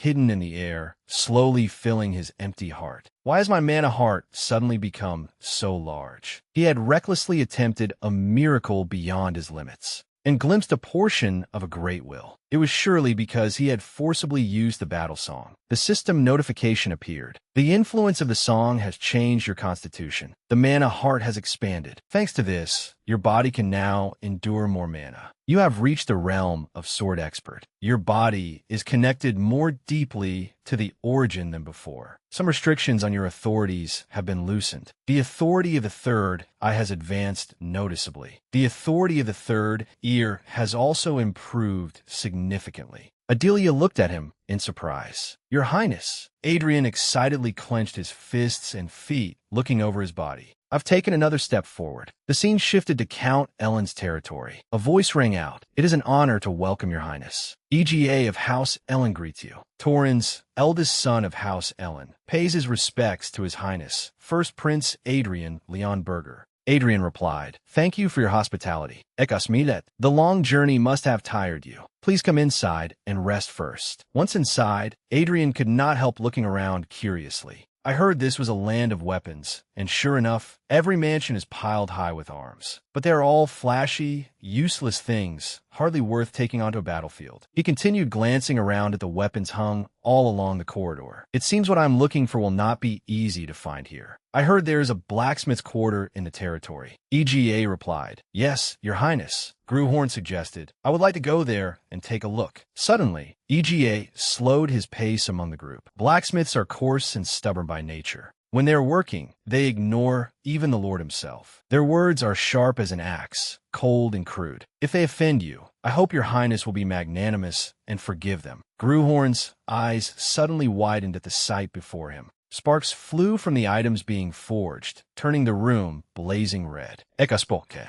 The heat from the forge is scorching. If you cannot bear it, please say so. Gruhorn thought to himself. The space was filled with the sound of hammers striking iron. EGA was somewhat surprised when he saw his expression. Your Highness! Gruhorn was still immersed in his own world. The flames roared, the bellows wheezed, and the blacksmiths poured all their strength into their work. Amid the countless sounds, one clear, distinct ring stood out. Gruhorn stopped in his tracks before the sight of a master swordsmith. This is it, the first memory I can still recall. Suddenly, Adelia gently raised a handkerchief and wiped the sweat from his cheek. Your Highness, you are sweating so much. Only then did Gruhorn remember where he was. He slowly turned his head toward the sound that had drawn him in. The sight of the master swordsmith forging a sword stirred something complicated in his heart. A man wearing a blue cap bowed slightly. This humble one greets Your Highness the Prince. EGA explained, his name is Jackson. He is the head of the blacksmith's quarter. Gruhorn continued observing the blacksmith before him. Jackson angrily roared at the other smiths. What are you doing? Stop your hands at once and kneel before His Highness. Gruhorn immediately covered the man's mouth in irritation. Noisy, he frowned slightly. Behind the horn decorations, the other blacksmiths lowered their eyes in dissatisfaction. The sword being forged had also been halted. Gruhorn immediately realized the problem. It seems the old man's work was interrupted to receive me. There is no need. Keep forging. If you want to put out every forge fire, then go ahead. At once, the smiths hurriedly resumed their work. What are you doing? Get the tools ready. Pull up the bellows. Gruhorn stood still with his arms folded, deep in thought for a while. Then he continued watching the master swordsmith intently. The old man remained absorbed in his work, sweat streaming down his body. The master swordsmith suddenly flashed brightly as he struck the sword with his hammer. Crimson sparks wrapped around the old man's body. A flame flared up. Through Gruhorn's eyes, he saw himself standing in a sea of fire. Before him rang the sword forging of the master swordsmith. That image now seemed like a circle enveloped in fire. Gruhorn thought to himself, what is this? What exactly is this feeling? Ekaspoke. For reasons unknown, for the past half year, he has been forging swords and then melting them down again. Gruhorn wondered, is it because they are all failures? Ekasmilet faintly. Not exactly. Every sword that old man creates is praised as a masterpiece, which is why people call him a master swordsmith. From what I saw, none of his previous blades had any flaws at all, and yet he still melted them all down. It is truly hard to understand. That is not all. Since a month ago, he has barely slept and has focused only on his work. He is advanced in age, so we have been endlessly worried. Gruhorn thought to himself, a true blacksmith. For the next several days, the prince came to the forge every early morning and returned only late at night. All that time, the old smith remained absorbed in his daily work. As for the prince, he merely watched in silence. Contrary to the tension, at first when they heard the first prince would come, nothing happened at all. Then, at last, the day of the prince's departure arrived. Gruhorn was silent, his face showing a faint desire to say something. The blacksmith continued his work. Suddenly, he spoke. I had wanted to see the completed sword before I left. EGA looked at his face in surprise. Gruhorn thought to himself, but what a pity. Then I will be going. I heard there will be a farewell banquet tonight, and you must depart at dawn tomorrow. Perhaps because of that, even if only a little, the old man also wished for the prince to see the finished sword before leaving. That evening, EGA hurriedly called out, Your Highness. Gruhorn had just stepped out of the mansion. EGA continued. It seems the master smith has completed the sword. Your Highness. Immediately, Gruhorn and everyone else hurried to the forge. The master swordsmith was holding the sword he had just finished forging. The old man carefully wiped the blade in his hands. The gleaming sword reflected the light from the sky. The old man respectfully knelt and presented the sword toward Gruhorn. I offer this sword to your highness. EGA, standing behind him, could not help being shocked by this. Heat it like the sun just rising over the horizon. Then let it cool, taking on a hue like His Majesty's purple robe. If you do so, a sword like the sun, like the king himself, will be born. An excerpt from the Song of the Blacksmiths. Gruhorn looked at his reflection in the blade. Does it have a name? The master swordsmith suggested. How would you find the name Twilight, your highness? Gruhorn wondered. Then which exactly is it? The twilight of dusk when the sun sets, or the twilight of dawn when the sun rises? The old man replied, For me, it is an ending, but for your highness, perhaps it is a beginning. Gruhorn laughed loudly. I never expected a blacksmith to speak so profoundly. The master swordsmith replied wearily, It is an honor to hear that. Your highness. Gruhorn hurriedly reached out to support the old man. Tell them that I must stay here tonight. Night had fallen. The royal knights were carefully standing guard outside the tent. Inside, Gruhorn sat beside the bed where the master swordsmith lay. The old man suddenly spoke. The moment your highness stood behind me that day, the sword took shape in that instant, as if by fate. It chose the day of its own birth. Gruhorn asked, You think so? Actually. Then he quietly whispered something to the blacksmith. The old man's face immediately changed color. God above. So you are Gruhorn. Then how could I fail to understand what was in your heart? The master swordsmith sighed. So that is how it is. Now I understand. Your highness, please hand me the sword for a moment. Gruhorn immediately held the sword forward. Here. The master swordsmith's trembling hand grasped the hilt. May this sword become as great as you yourself. A silence settled briefly in the air between the two of them. Gruhorn suddenly tightened his grip on the old man's hand. It certainly will. Then he realized that this master swordsmith had gone forever. Gruhorn sat silently beside him and bowed his head slightly. The master swordsmith's face looked merely as if he would sleep a long sleep. Gruhorn's voice sounded very softly, like a sincere promise. Certainly. Scene change. EGA presented a sword placed in a red velvet box. Though I would not dare discuss the value of the sword forged with his entire soul, this magic sword was originally intended as an offering to your highness. So please accept it. Gruhorn accepted it gladly. Very well. Though it is not a top-grade item, it is still an excellent mid-grade sword. EGA hurriedly asked, Your highness, then that other sword? Gruhorn replied, A sword forged with all the heart and soul of a renowned craftsman is a priceless gift. And yet you also wish to offer me a magic sword as well? The loyalty of House Ellen toward the royal family is truly extraordinary. EGA answered sadly, It is the honor of my house. They had intended to use the flashy magic sword as bait to take back the master swordsmith's sword. Who would have thought it would come to nothing, losing both the thread and the fabric? A little while later, Bale spoke and gave orders. The attendants and infantry will proceed slowly behind. The cavalry will advance first and ride at full speed. Since the schedule was delayed, we must hurry. Everyone, keep up. As you command, your highness. Gruhorn approached where he was standing. You seem busy. By the way, during my entire stay in the Count's territory, I never saw a trace of you, uncle. Bale replied. His Majesty gave me a few private instructions. Gruhorn muttered, It seems my sightseeing tour is about to end. Bale replied, That is right, so you should prepare as well. Today we will gallop hard to reach Iron Lion Castle before nightfall, so you must spur your horse. Suddenly, Gruhorn spoke. By the way, I do not know how to ride a horse. Bale's face instantly changed with disbelief. Not only him, but the soldiers around them also looked helpless. A swordsman who could not ride a horse? On the road to Iron Lion Castle. Though there had been some hardship, Gruhorn wearily led his horse on foot. Though they did not arrive in half a day as planned, they finally reached the place after a full day on the road. Gruhorn spoke. So this is Iron Lion Castle. Footsteps immediately rang out. Gon Rotna. Josh greets your highness, the noble first prince. The Iron Lion Order pays homage to the noble heir of Leon Burgerblood. Gruhorn felt somewhat embarrassed. They were putting on an excessive display of authority. If he had to name the reason, that was all. He looked toward On. Let me take a look. On bowed her head slightly and greeted him respectfully. Your highness, this humble servant has wished each day for the chance to behold your highness's countenance even once. Immediately, Gruhorn noticed the hateful gazes directed at him.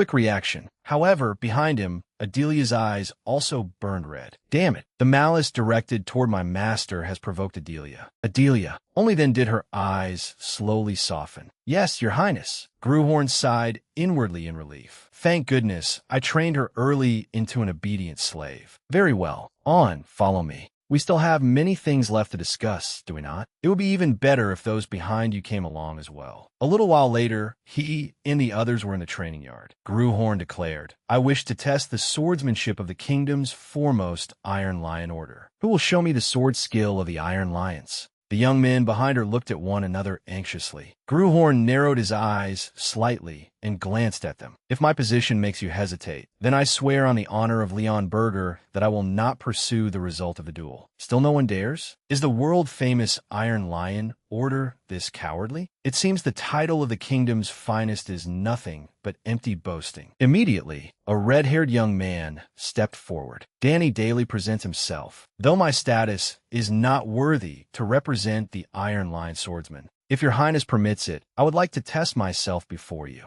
Gruhorn smiled. There is no need to ask permission. I was the one who proposed it first. Danny immediately rushed forward. Then please be careful, your highness. Gruhorn slowly took his stance and curled his lips into a faint smile. Swift as the wind, he swung out an attack straight at his opponent. Danny could not help being shocked. He realized that a mouthful of blood had just surged up to the corner of his lips. Immediately afterward, Danny's body was knocked far away. Gruhorn chuckled and issued a challenge. Next, the other young men could not help stiffening at Danny's condition. Another young man picked up his sword. Ponrutom asks for instruction. Senior Daly has only been in order for 1 year, while I have been here for 3. Even so, in the very next moment, he was sent flying by Gruhorn's sword. The others continued stepping forward as well. I am Hallie, a trainee member of 5 years. Judith, with 8 years of experience. The Iron Lion swordsman will not lose to anyone, and every one of them was defeated in a single blow. Gruhorn's face remained calm, showing not the slightest sign of fatigue. A little while later, this completely one-sided battle gradually approached its end. Gruhorn looked around at the trainee Iron Lion swordsman lying sprawled on the ground. Gruhorn seemed somewhat displeased. Good grief. I wanted to fight those official members over there. These fellows are far too sluggish. On. She looked at him in surprise. Yes, your highness, Gruhorn proposed. When I leave, you will come with me. On smiled faintly and looked at him gently. As you command, your highness. Immediately, a man stood up. Your highness. Gruhorn thought to himself, that was too easy. Fahrenheit continued. I heard your highness enjoys wagers. To make things more interesting, shall we try a small bet? If I win, your highness, Gruhorn cut him off. No, On is not a prize for a game. Behind him, On spoke in surprise. Your highness, Gruhorn continued. Bet something else instead. Cast, bring me my sword. If you win,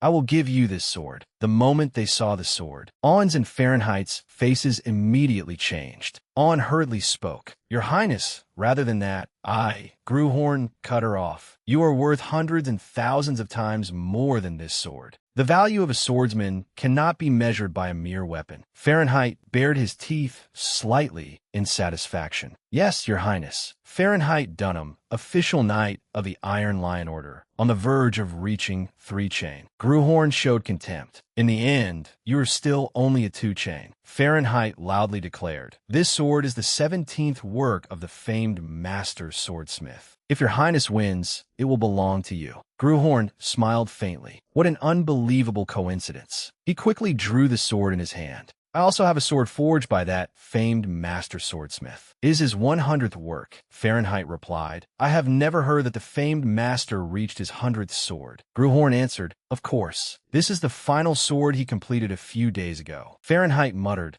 fine. Though your highness is walking the wrong path, I can see the ceaseless effort in each of your steps. Therefore, I will show you a little respect and fight seriously. Gruhorn smiled faintly. The wrong path? How arrogant. But this place was never mine to stand in. The only respect I need is for my subordinates. Adelia, watch carefully. She was immediately surprised to hear him call her name. Yes? Huh. A powerful blue mana enveloped Adrian's body. He smiled. This is the path you must continue to walk. Adelia nodded slightly in understanding. Yes. A surge of her golden mana suddenly flashed. Understand. I will remember it, your highness. Bale calmly set his teacup down on the table. So how many times have we come to the Iron Lions now? Gon Rona answered the fourth time. Bale sank into thought for a while. His Highness the Fourth Prince has no interest in the throne, so he will not be coming. His Highness the Third Prince and His Highness the Fifth Prince visited, while His Highness the First Prince was under confinement. Not long ago, His Highness the Second Prince also stopped by. Gon Rotna continued. No matter how terrible his reputation may be, His Highness the First Prince remains the kingdom's legitimate heir. That matters have come this far is no small fault of yours either. If you, Commander of the Third Legion, had stood behind His Highness and supported him even a little, he would not have become as isolated as he is now. And yet, why are you now pretending to be His Highness's guardian? Bale thought to himself, not a single word of that is wrong. He had indeed once abandoned that nephew of his. Not a foolish king, but a tyrant. A cruel man beyond saving. That was his sister's son. One day, when the boy was drunk on some heretical medicine, Bale rebuked Adrian. Are you even in your right mind? And yet the boy actually swung his sword and charged at him. He truly was a hopeless scoundrel. When he returned north in despair, his nephew sent him a cup of poisoned wine and even shamelessly attached a letter with the two words, a gift. Furious, Bale immediately took that cup of wine. He burned away the cheap poison with manna, along with the meager family affection he had left. But that unruly child who had seemed as if he would never change was now different. He endured harsh training every day and grew by leaps and bounds. Gon Rona spoke loudly. Was it not you who once said that His Highness the First Prince absolutely could not become king?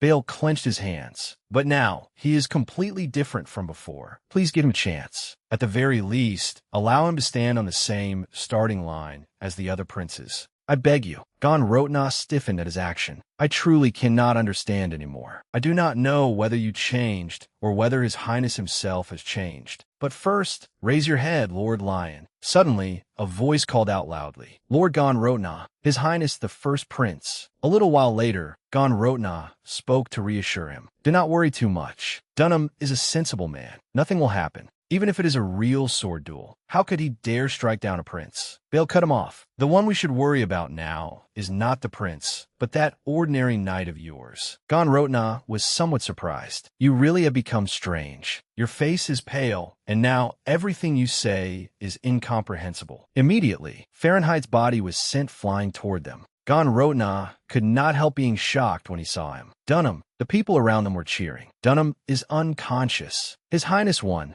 Gon Rotna could not believe his eyes. What the hell is this? Bale replied, I told you. Before them, Gruhorn slowly raised a hand to wipe away the blood. Bale continued, the one to worry about is not this side. Gruhorn coldly declared. Next, in the battle between Gruhorn and Fahrenheit, Fahrenheit had kept repeating that a knight only truly matured from the second ring onward. Gruhorn was panting heavily, but he still did not want to give up. Those words were no exaggeration. At his current level, the sword song was still not enough, but he also could not use the dragon-slaying song against an ordinary knight. Then the super concentration skill was activated. All sound disappeared. This body was no longer his own. Gruhorn felt his pupils blaze with the color of blue flame. It was that sensation again. The two of them immediately charged at each other. A fierce flash of light burst out, and Fahrenheit was sent flying away. Gruhorn smiled in satisfaction. He wiped the blood from his mouth with his hand. Next, Gruhorn swung his sword and blocked the blow from the blonde-haired man, a strange hint of satisfaction crossing his face.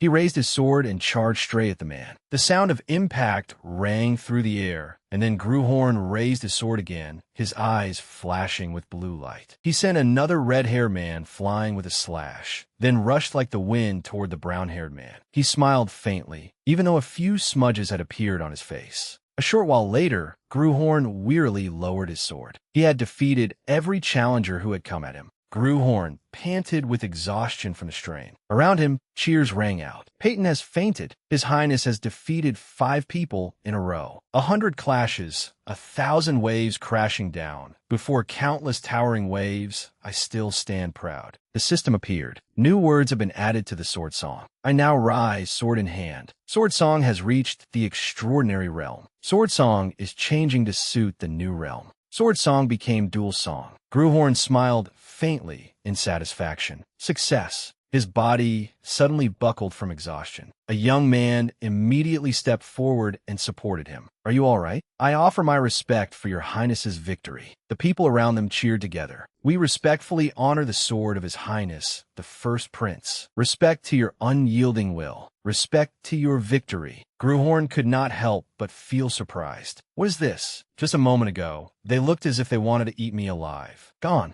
Rotna, standing outside, spoke up. Their nature is simple, swordsmanship and victory. Nothing makes them more passionate than those. Bale came closer. Gruhorn looked at his face. Judging from your highness's expression, you must have thought they would resent you. An honorable defeat is more valuable than a contemptible victory. Both sides gave their all. So what does victory or defeat matter? One young man spoke up. Perhaps Dunham will sulk a little. Another laughed. He was so proud of that sword, but now he has to offer it to his highness. The two of them burst in a hearty laughter. How refreshing. He had been so arrogant, all because of one sword. Gruhorn thought to himself, I once thought everything, even a man of heart, had been forgotten and cast aside. But it turns out there's still one thing that has not changed. Calm acceptance of victory and defeat, worship of the strong, and the bearing of true knights. Gruhorn was preparing to continue on his way. Then I will see you next time, Gon Rotna. Gon Rotna respectfully bowed his head. May you always be safe until then. Count, please take care as well. Suddenly, Gruhorn turned back. All right, Count Gon Rotna, please keep everything that happened during my stay here a secret. Gon Rotna did not quite understand what he meant. Would making it public not benefit your highness? Gruhorn smiled faintly and replied, I merely want to tease a certain bastard. A short while later, Cass announced, Tonight, we will camp here.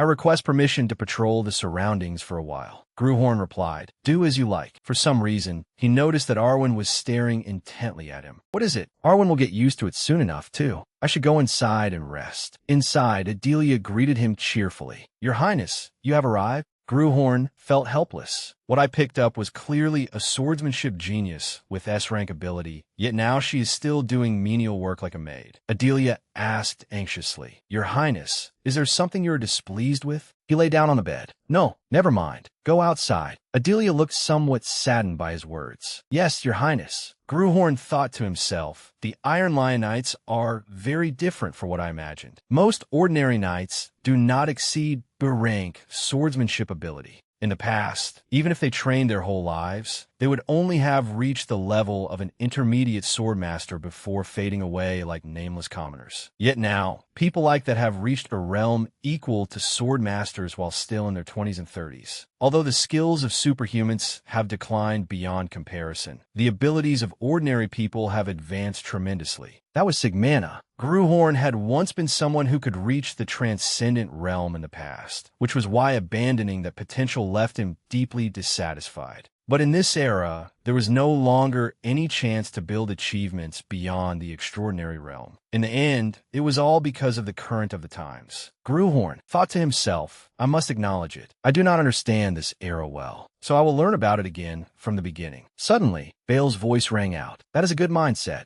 It is not too late. If you work hard from now on, you can still achieve your dream. Gruhorn was inwardly surprised. What dream? Bale continued. Have you not already won the favor of the Iron Lions? The other princes would find it difficult to mingle with them as comfortably as you did. It was a wise decision, Gruhorn. He spoke in an intimate tone. Gruhorn immediately felt goosebumps rise all over his body. What is this? Why is he acting like that? Have you gone mad, uncle? Bale replied. Have you forgotten the condition of the wager between you and me? Gruhorn answered. If it is the wager about defeating the three princes, I still remember. Bale cut him off. No, the wager between you and me was to defeat a two-chain knight. Then I suppose that means I have one. I will keep the promise I made then. Gruhorn did not understand what the man intended to do. Suddenly, Bale solemnly placed a hand on his chest. I, Count Bale Balahard, as a count of the kingdom and commander of the Third Corps, formally support the kingdom's first prince, Adrian Leon Berger. Gruhorn did not quite understand.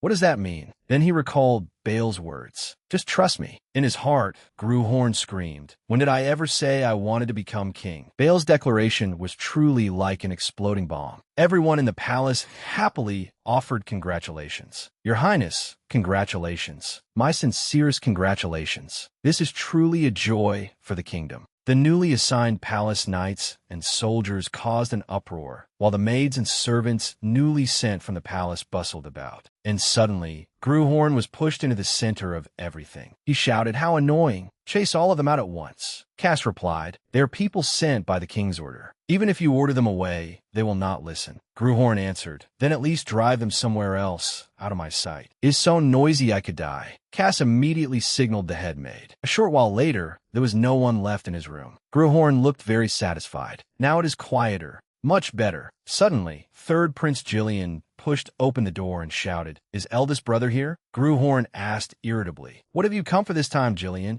He snorted coldly. "You are very good at pretending, brother. You secretly learned the sword from Count Balahard, and now you have even revealed such grand ambitions." Gruhorn asked in surprise, "Who learned the sword from whom?" He shouted, "I truly wanted to preserve your dignity, eldest brother, but why are you acting like this? I did my utmost not to embarrass you." Gruhorn sneered, "I'm so moved I could cry." Jillian roared, "Eldest brother, you are making a grave mistake. I will make you pay dearly for deceiving me." Gruhorn felt irritated. "Every single one of them is like this, huh? I already said I have no interest in the throne. I need to go find the person who caused this mess again." A short while later, Gruhorn spoke. "So, uncle, for the time being I will cooperate with you, but withdraw at the proper moment. I have no interest in the throne. How can you act so arbitrarily without discussing it with me first?" Bale seemed to understand. "Are you worried about Balahard?" Balahard is the shield that protects the kingdom from the monsters of the northern mountains. As long as the royal family and nobles do not forget the bitter cold of winter, House Balahard will never decline. Gruhorn replied, "Then that is good." Bale continued, "It is only a matter of time. Sooner or later, this would have happened. Do you not know the fate of eldest sons who forget their position? Even if you shrink back, the situation will not change. If you need time to accept it, I will give you as much as you want. But remember this well. The rights and duties of the eldest son will not disappear unless you die." Gruhorn muttered, "No matter how much time you give me, I will not change. What I truly need to find is the authority and strength that once reached the transcendent realm.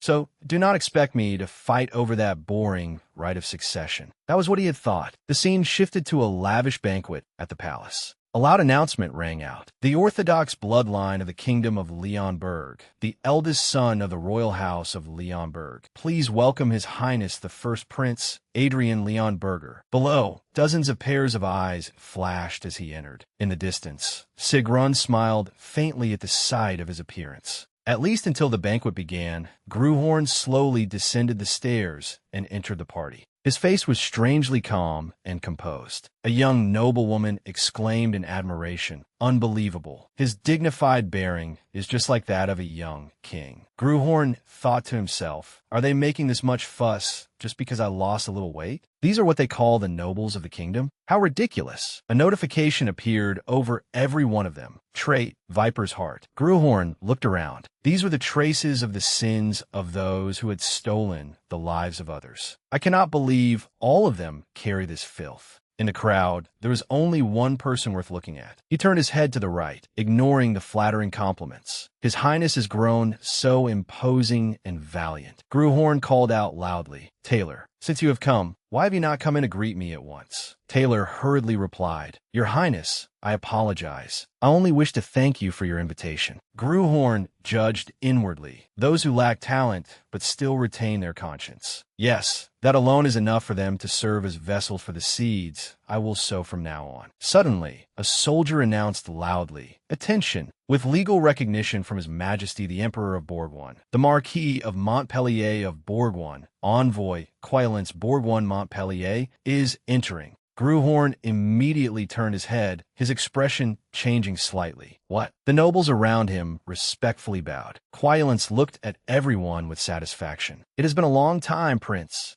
Gruhorn's eyes instantly flashed with hatred. "Bourgoin, the enemy my friend and I faced throughout 400 years in the past. They left countless scars on this country. How dare he appear before me today?" Suddenly, red wine splashed onto him. Gruhorn was somewhat startled by the unexpected situation. Marquis Billy Fay hurriedly asked, "Your Highness, are you all right? I was rushing over to greet Your Highness, so I apologize, Your Highness." Gruhorn narrowed his eyes slightly and looked over the man's shoulder. Quailan's face showed shock when he saw Gruhorn's gaze. The atmosphere around them gradually grew tense. Gruhorn quickly turned away. I must change my clothes. Marquis Billy Fay lowered his head. This old body no longer obeys me, causing me to commit a serious mistake. Cass spoke up. Your Highness, allow me to escort you. Gruhorn asked, Who is he? Cass replied, That is Lord Marquis Billy Fay. Gruhorn smiled faintly. Billy Fay. So not all of them are rotten. Thanks to him, my head is cleared as well. A short while later, Gruhorn was seated inside his room.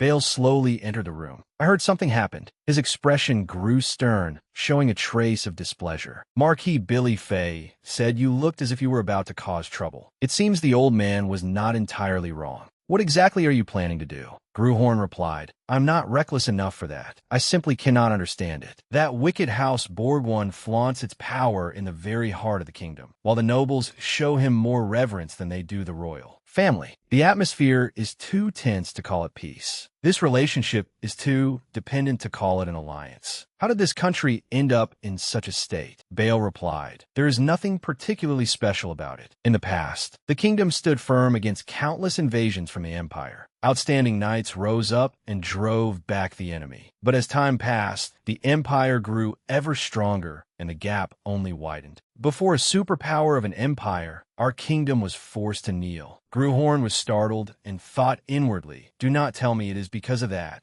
Although it was only a small nation on the edge of the continent, the kingdom had once possessed something that allowed it to stand against the mighty empire since the founding of the nation. Achievements had accumulated without end, some ordinary, some extraordinary. At times they were legends, at times they were tales, and sometimes even myths. Marshal Haim's heroic war song. We lost it all. Uncle, I have changed my mind. Bale looked at him in surprise. What do you mean? Gruhorn answered bluntly, Becoming king. I will try it. Bale's face briefly showed surprise at his determination. Gruhorn thought to himself, Perhaps I will regret this decision, but it is something I must do. After all, I helped build half of this country. The second day of the banquet, Gruhorn gave a faint nod, encouraging himself. An announcing voice rang out. His Highness First Prince Adrian Leon Berger is entering. Lord Bale of the northern county of Balahard is entering. Gruhorn looked at the nobles before him. They were lowering their heads and glancing anxiously at one another. Gruhorn thought to himself, This is what they call ceremony? It is even shoddier than the way they treat foreign nobles. He did not know what to say. A series of old memories surfaced again in his mind. Long ago, when my friend stood before the people, no one thought he would become king, because he was merely a country boy from a remote village. Even among those who had been stripped of everything and driven away, he was not especially remarkable. And yet,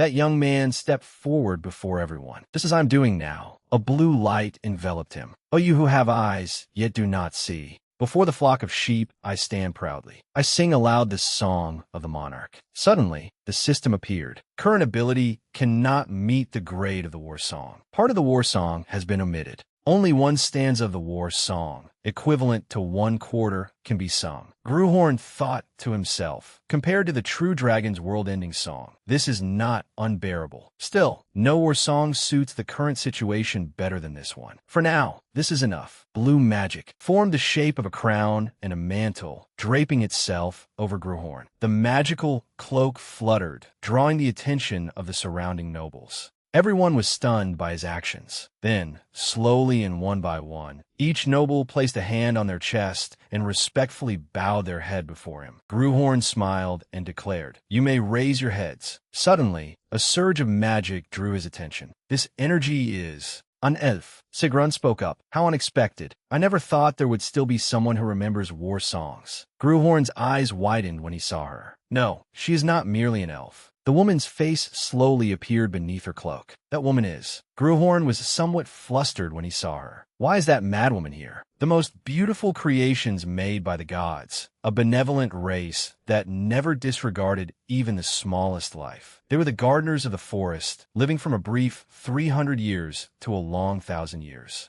That was what humans believed about elves. In truth, however, they were a cruel race that used their beauty as bait to destroy their opponents. High elves were born carrying the qualifications of heroes, and among them, there were even more dangerous ones. That person was not merely an ordinary high elf. An elf who had lived nearly 1,000 years. The high elf Elder Sigrun, the magic swordswoman whose sword danced, one of the members of the expedition that had slain the mad dragon 400 years ago. Gruhorn still remembered her words. If your master dies, would you like to come with me? I will make sure you never feel bored for the rest of your life. So what if you are a sword? It is precisely because you are a sword that I desire you even more. He inwardly remembered the mad woman who had tormented him until he could not move. Could she have recognized me? Right after I had just finished reciting the royal poem, a poem even she knows by heart. Sigrun slowly spoke. Have we met somewhere before? Gruhorn hurriedly shook his head. She continued, How strange. Why do you feel so familiar? Gruhorn replied, This is the first time I have ever seen an elf with my own eyes. Sigrun murmured, The first time? Gruhorn quickly answered, Truly. Even so, Sigrun tilted her head slightly and observed him for a long time. Liar. Gruhorn inwardly clicked his tongue. Sigrun was already one of the top masters in my life as a sword 400 years ago. Just what kind of monster must she have become by now? Sigrun spoke. Humans who see an elf for the first time usually react in one of two ways. Most mortals are enchanted, while those with profound cultivation become wary. But in my opinion, your highness does not seem to have reached that realm yet. Gruhorn hurriedly replied, It is only that my tastes are somewhat unusual. Sigrun did not answer him for a long while. Then she put her cloak back on, though it was only for a brief moment. Meeting your highness has made me very glad. Gruhorn let out a sigh of relief. At least he had gotten through one round. The scene changed. Gruhorn commented, That one looks far too childish. The one over there does not even seem to want her eyes to meet mine. Another girl was trembling as she hid behind her mother, while yet another girl looked angry upon meeting Gruhorn. He muttered, Did you come here to fight me? As expected, they're all still far too immature. So dull. Queen Margarita held her head helplessly at her son's remarks. This is a selection for a future princess consort. You cannot expect them to behave like the women you usually associate with. A future princess consort must be wise, gentle, healthy, and come from a family with powerful backing. Suddenly, a voice rang out. The elven delegation requests an audience. Queen Mother. Margarita immediately turned around.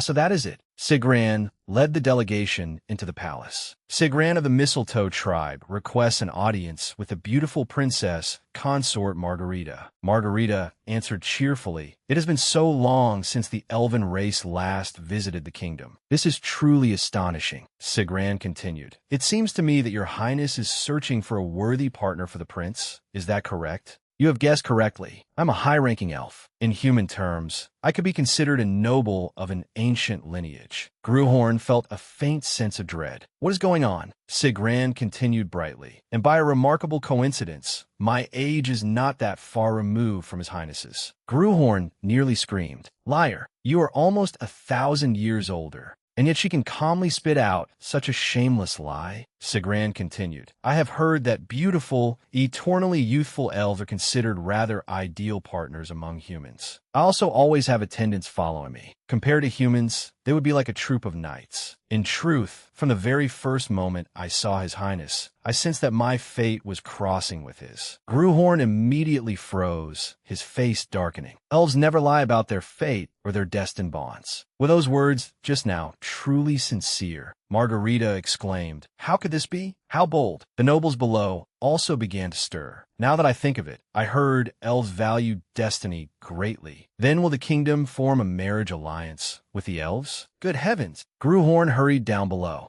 He seized Sigrun by the wrist and dragged her elsewhere. Please allow me to speak with her for a moment. The nobles below murmured awkwardly. How daring. The scene changed. Gruhorn slammed the door of her room shut. He turned to look at the beautiful girl behind him. Sigrun, tell me your true purpose. Sigrun smiled faintly. Could it not simply be that I wish to strengthen the friendship between the two races and the kingdom? Gruhorn spoke coldly. Then let me ask again. Great elder of the elves, Sigrun, the executioner who has borne the burden of killing for your entire race for hundreds of years, the sword of the Mistletoe tribe. Is your purpose reconnaissance or carrying out punishment? Sigrun smiled faintly. How interesting. How do you know about me? Gruhorn fell silent. She has undoubtedly become a monster far beyond my current ability to judge. The fact that she sensed fate in me means she has reached a realm high enough to glimpse the past engraved upon my soul. Sigran said, "If you know I am an executioner, do you understand how foolish it is to remain silent in front of me?" Gruhorn smiled. "Of course I understand.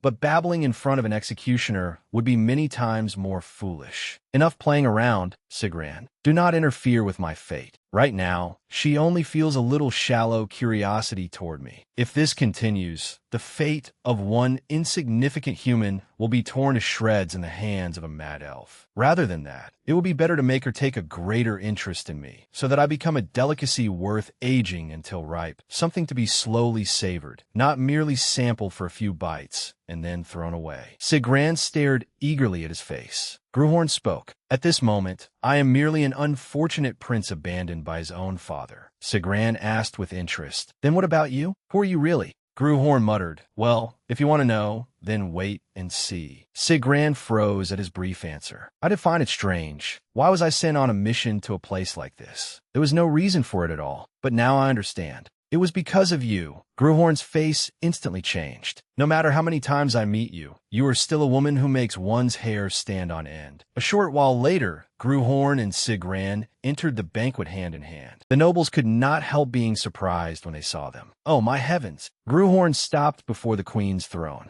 "I have something to report. I wish to become engaged to Sigran." I never thought the day would come when I would call that name so gently. Right now, there is no way to oppose Sigran's curiosity. Margarita murmured, "Considering an engagement with an elf," Gruhorn thought, "I must buy some time. This is an important matter that cannot be decided hastily. So I ask that we observe the situation for the time being." Margarita replied, "That would be best." Gruhorn thought, "This will give the princess consort time to consider the marriage. It will give Sigran time to age me like a fine meal. And for me, it will be time to accumulate the strength I need to escape that mad elf's grasp." Jillian shouted angrily, "Damn it, that worthless bastard. He has nothing better than me except being born first. Yet he dares act so high and mighty." He panted with hatred. Lately, not only has Uncle suddenly and openly taken his side, he has also stolen the heart of the lady from Ironline Castle. And now he even has the nerve to meddle with the elven race. I always thought that, being women, they would amount to no more than beautiful appearances at most. But who would have thought the elven race would possess a presence far beyond my imagination? That's right, I have a sparring match scheduled with him soon. If I kill him, matters will become extremely troublesome. Instead, I will simply cut him a few times and make him unable to be a man ever again. I will crush him miserably under my feet. Hugh Stewart frowned slightly as he looked toward the duel. "This sparring match is witnessed by me, the captain of the Royal Knights, bearer of the glorious title of Silver Lion, Hugh Stewart. I officially declare that no one shall be able to dispute the outcome of this match. Your Highnesses, please draw your swords." Gruhorn yawned in boredom. "It is only a sword duel. Why so many words?" Jillian smiled faintly. "I prepared many things for you, brother. I brought quite a few spectators. Are you satisfied? I hope you will not disappoint those who came to watch." Gruhorn replied indifferently, "I already saw them. You talk too much." Jillian ground his teeth in anger. "After the match is over, I hope you still have enough breath to talk the way you are now, Gruhorn." Gruhorn replied calmly, "I was originally planning to toy with you a little." He rushed forward and swung his sword down hard. "But now I am rather busy." Jillian immediately collapsed, coughing dryly. Everyone around them could not hide their shock. Hugh also could not believe his eyes. "Is that truly the first prince I once knew?" Gruhorn nodded faintly. "The match is over." Behind him, Jillian lay sprawled on the ground. Hugh declared, "As the witness and supervisor of this match, I judge that His Highness the Third Prince can no longer continue fighting. The victor is His Highness the First Prince." Gruhorn coldly glanced around the training ground. So many people who call themselves nobles came here just to watch children fight. Outside, several young nobles discussed among themselves. His Highness Jillian truly lost. He is a promising two-chain knight of the kingdom. How could he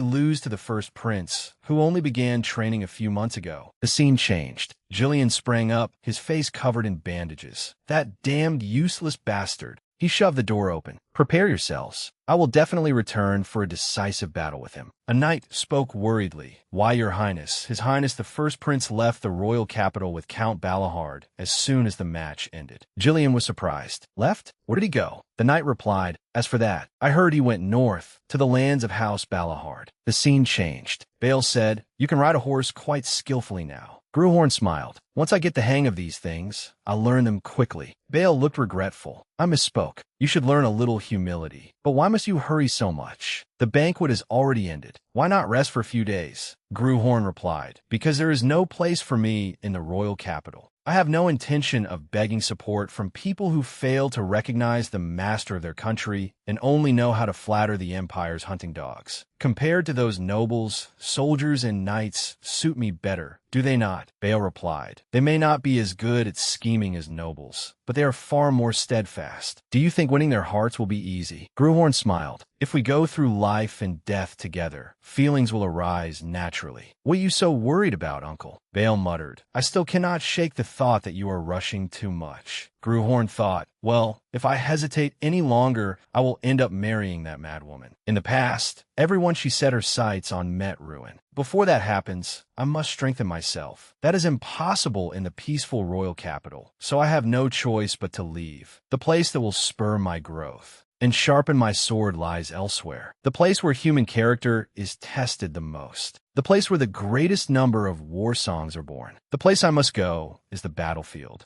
Bale explained, those mountains are the Blade Mountains, the border that my family has spent its entire life guarding. Gruhorn trembled and muttered, yes, it is freezing to death out here. Bale suggested, if you cannot endure it, sit inside the carriage. Gruhorn stubbornly replied, no, I have to get used to this cold sooner or later. Nicolo called out from inside the carriage. It seems I'm causing trouble. This old man has gone and taken up one of everyone's carriages. Gruhorn asked, why did you come along anyway? There is nothing to see. Nicolo laughed loudly. If not now, when would I ever get the chance to witness this rugged northern land? Besides, the book I am about to write will surely be useful to your highness. Gruhorn thought, annoying old man. Suddenly, a hint of surprise appeared on his face. Amid the snowy wind, On's face was somewhat flushed. Gruhorn asked worriedly, On, are you all right? She replied enthusiastically, I am fine, my lord. Gruhorn suggested, if you are tired, you can switch shifts at any time. She answered, how could a knight seek comfort for herself? Gruhorn felt satisfied. Having someone so full of fighting spirit is a good thing. He observed On's flushed face as she lowered her head. Then Gruhorn looked behind him. On the other hand, it seems the people forced to follow by royal order are quite dissatisfied. If Kars were here, he would have straightened them out already. He recalled the words of King Lionel. The royal knights are not your personal knights. Do you not also have many knights directly under you? Though I still doubt whether you truly regard them as knights. Gruhorn thought, that petty old man.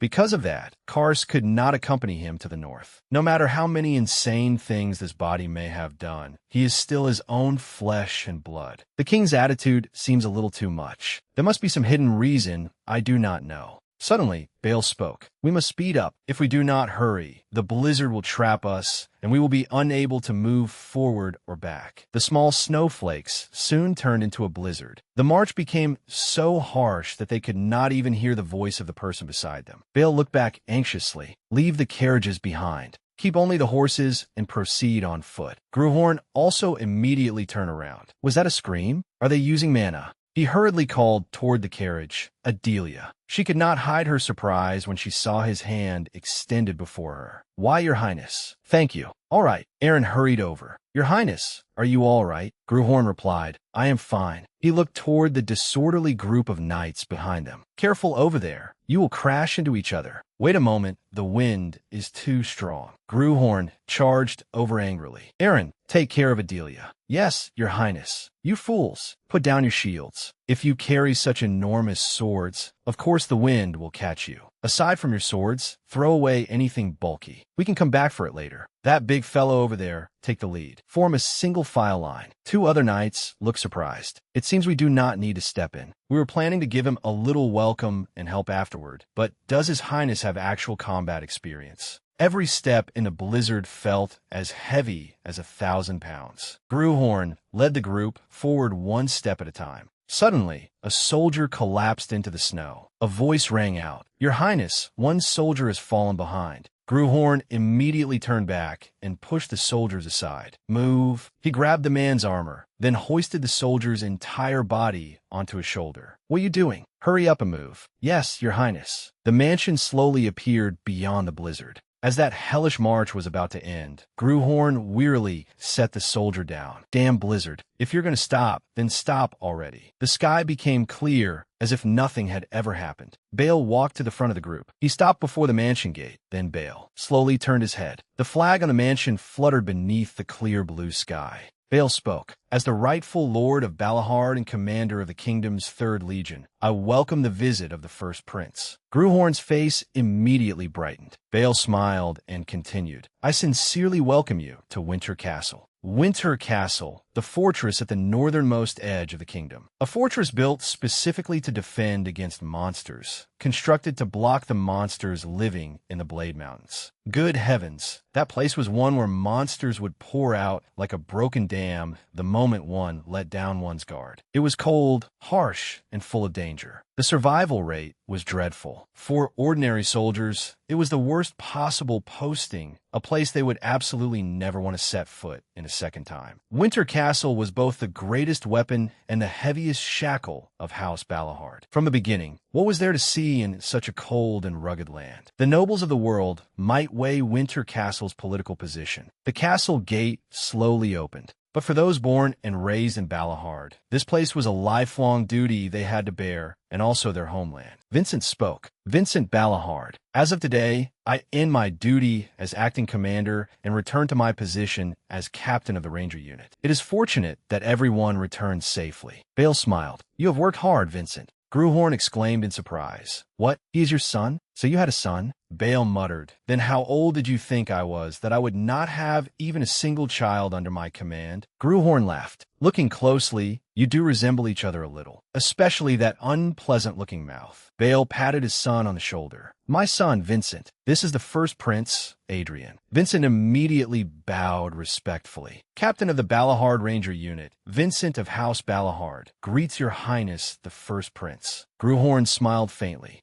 "Pleased to meet you." Vincent felt displeased. Winter Castle is a fortress for true warriors, people ready to sacrifice their lives for a noble conviction. It is not a place for a hooligan chased out of the capital to linger around women. He looked toward the knight, speaking with Gruhorn. "Your Highness, allow me to guide you around the fortress." Very well," Vincent thought. Why did father bring someone like him here? He sharply asked his father. "Father, what exactly is going on?" Bale replied, "It is just as you have heard. I have decided to become Adrian's guardian, and Adrian will stay at Balahard for the time being." Vincent could not hide his shock. Did his majesty not also regard him as a hateful, spoiled child and exile him? Did you not also once harshly criticize his vulgar nature? Bale nodded faintly without arguing. People change with time. There is one thing I want to tell you, Vincent. Observe him without carrying any prejudice. A short while later, Bale asked, "How is the clearing of monsters from the villages progressing, Vincent?" Vincent replied, "Although their number has been steadily reduced for some time, there are still many places we have not finished dealing with. Since you have arrived, father, I intended to begin taking stronger action. Then, the remaining force on the border is the ranger unit." Meanwhile, Gruhorn was still calmly eating. Bale pointed to a location on the map. "The problem lies with the orcs. A small group of fewer than 20 orcs has stationed itself near the mountain pass. With that number, I fear the ranger unit's arrows alone will be difficult to handle." Vincent replied, "That is correct. So at present, we are selecting knights stationed in the castle." Suddenly, Gruhorn cut in between them. "Leave that to me." A knight spoke up anxiously. "Your Highness, the orcs in the Blade Mountains are different from ordinary orcs. If things go badly, even the raiding unit's battle plan will run into trouble." Gruhorn immediately looked toward Bale. "Uncle Bale," he asked, "Vincent, what scale and strength have you confirmed among the orcs?" Vincent replied, "According to what we have confirmed so far, there are 20 at most. Although we have not confirmed the presence of orc warriors or orc mages, we cannot say for certain that there are none." Bale turned and asked Gruhorn, "Are you confident?" Vincent hurriedly spoke up, "Father,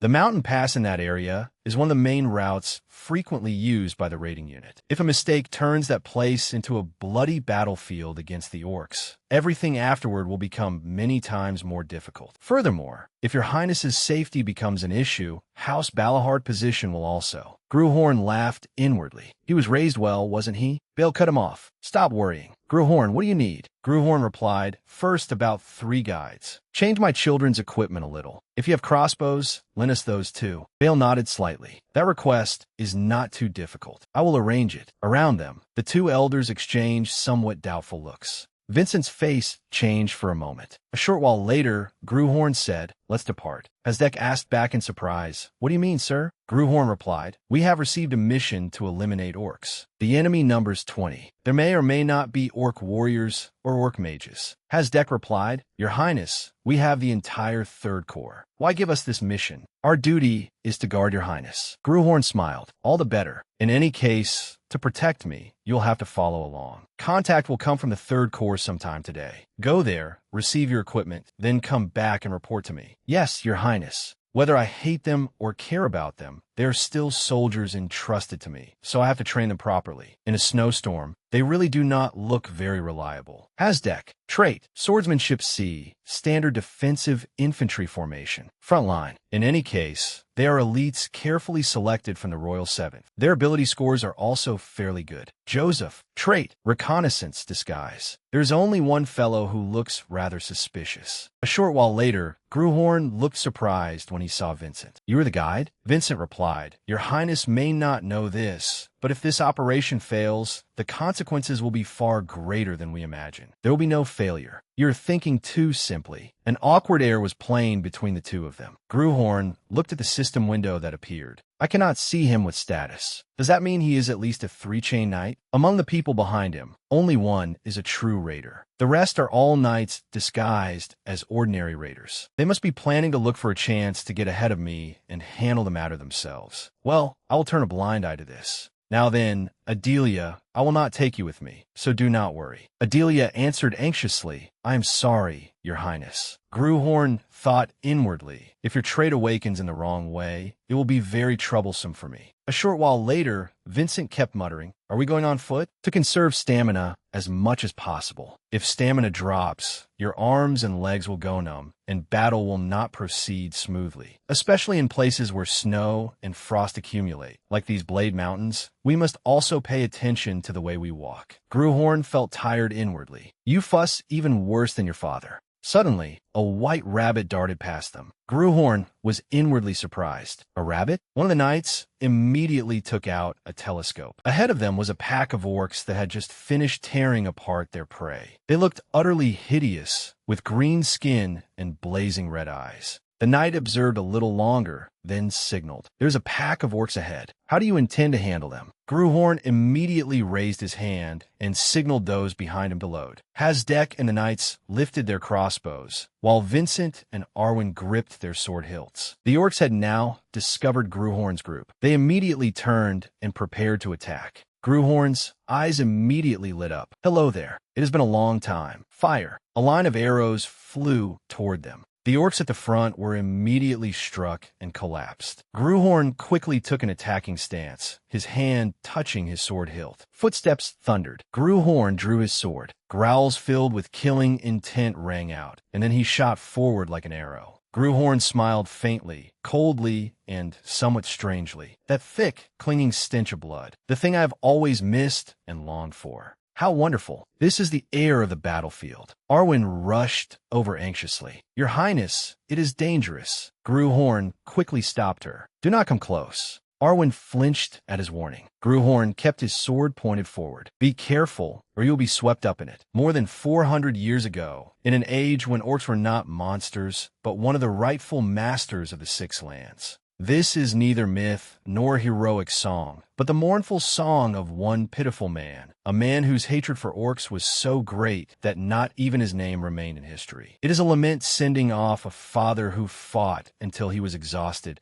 piling up green corpses into a mountain. The fleeting song of a talented avenger. Beneath that mountain, a crimson nail sprouted. I now raise the song, seed of vengeance. A pouch of gold was thrown hard onto Joseph's table. What should I do now, sir? The man replied, do not worry too much. You probably will not need to act in this battle. Even if that useless prince goes there, what can he accomplish? He will surely only hide inside the castle and look for a way to steal our credit. The one we need to keep an eye on is not that prince, but Balahard. Just follow every move they make and report to me if you see anything suspicious. Joseph grabbed the pouch of gold and hesitated for a moment. The man continued, can you handle this task? Joseph smiled and replied, I will certainly do everything in my power, my lord. Now, he felt as if he had been deceived. I'm sure I heard it very clearly. Every one of those words was a lie. This situation is completely different from what they told me. Arwen ordered, vanguard, hold formation and advance. An orc charged in to attack Joseph. He thought anxiously, damn it, how am I supposed to handle this? Then a shout rang out. Second rank, attack at once. Joseph shut his eyes tight and charged. Then he slowly opened his eyes wide. The blow had not affected it at all.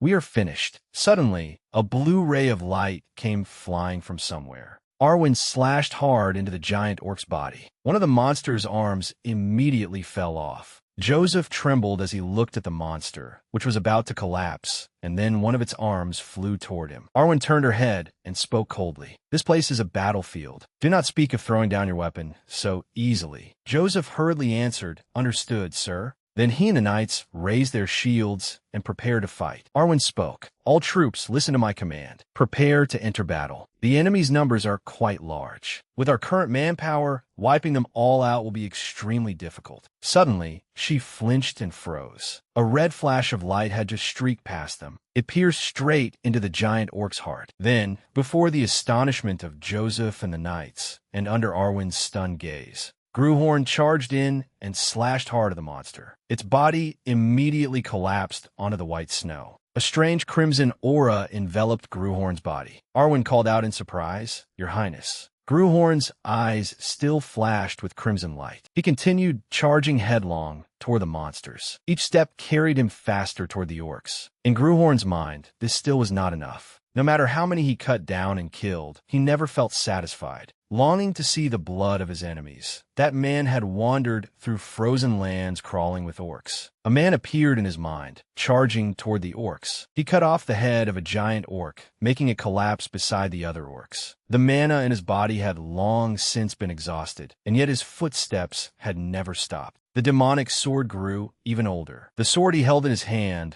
was the only thing keeping him standing. It drained the rest of his life to help him fulfill his final wish. Gruhorn remembered the trembling expression on the man's face as he looked at the stained family portrait. He was a tormented soul, suffering from the pain of losing his wife and daughter, who had been murdered without leaving even the slightest trace of their bodies. And then, when he finally faced the lifelong enemy fated to oppose him, his body had been completely shattered. At that moment, he smiled faintly. He was far too old to fight such a powerful foe, but still the man charged in and swung his sword. His enemy was far larger and stronger than ordinary orcs. The man slashed hard at its enormous arm, but then he realized the orc's arm was already flying toward him. It sent his body flying far away, and then the monster slammed him down into the white snow. No miracle occurred. The monster slowly stopped when it saw that he had fallen. Even so, that man refused to yield until his final breath. Then, little by little, the man closed his eyes.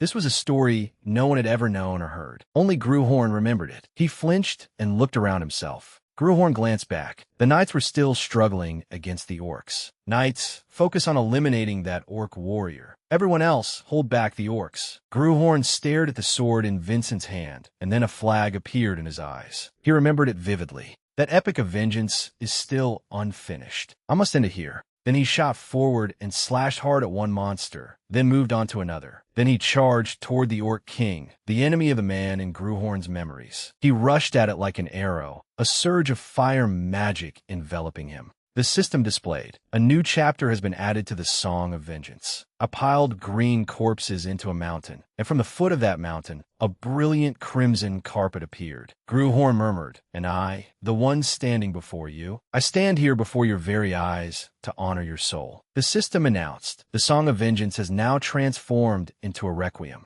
Gruhorn glanced toward the knights behind him. Vincent had stopped briefly to rest for a moment. Then he snapped the flag in his hand. "Destroy the orcs' flags. The evil monsters have been completely wiped out. Let's declare victory together. Final victory belongs to us." Gruhorn murmured softly. The name of the one who wrote, it was Vincent Ballahard, wasn't it? A descendant of the family that dedicated its entire life to the war against monsters long ago. Because he wished to exterminate the orcs, he even sacrificed his life. Who would have thought he would share the same name as that pitiful avenger? See you in the next life. I hope we will have the fate to meet again. What an unbelievably strange coincidence.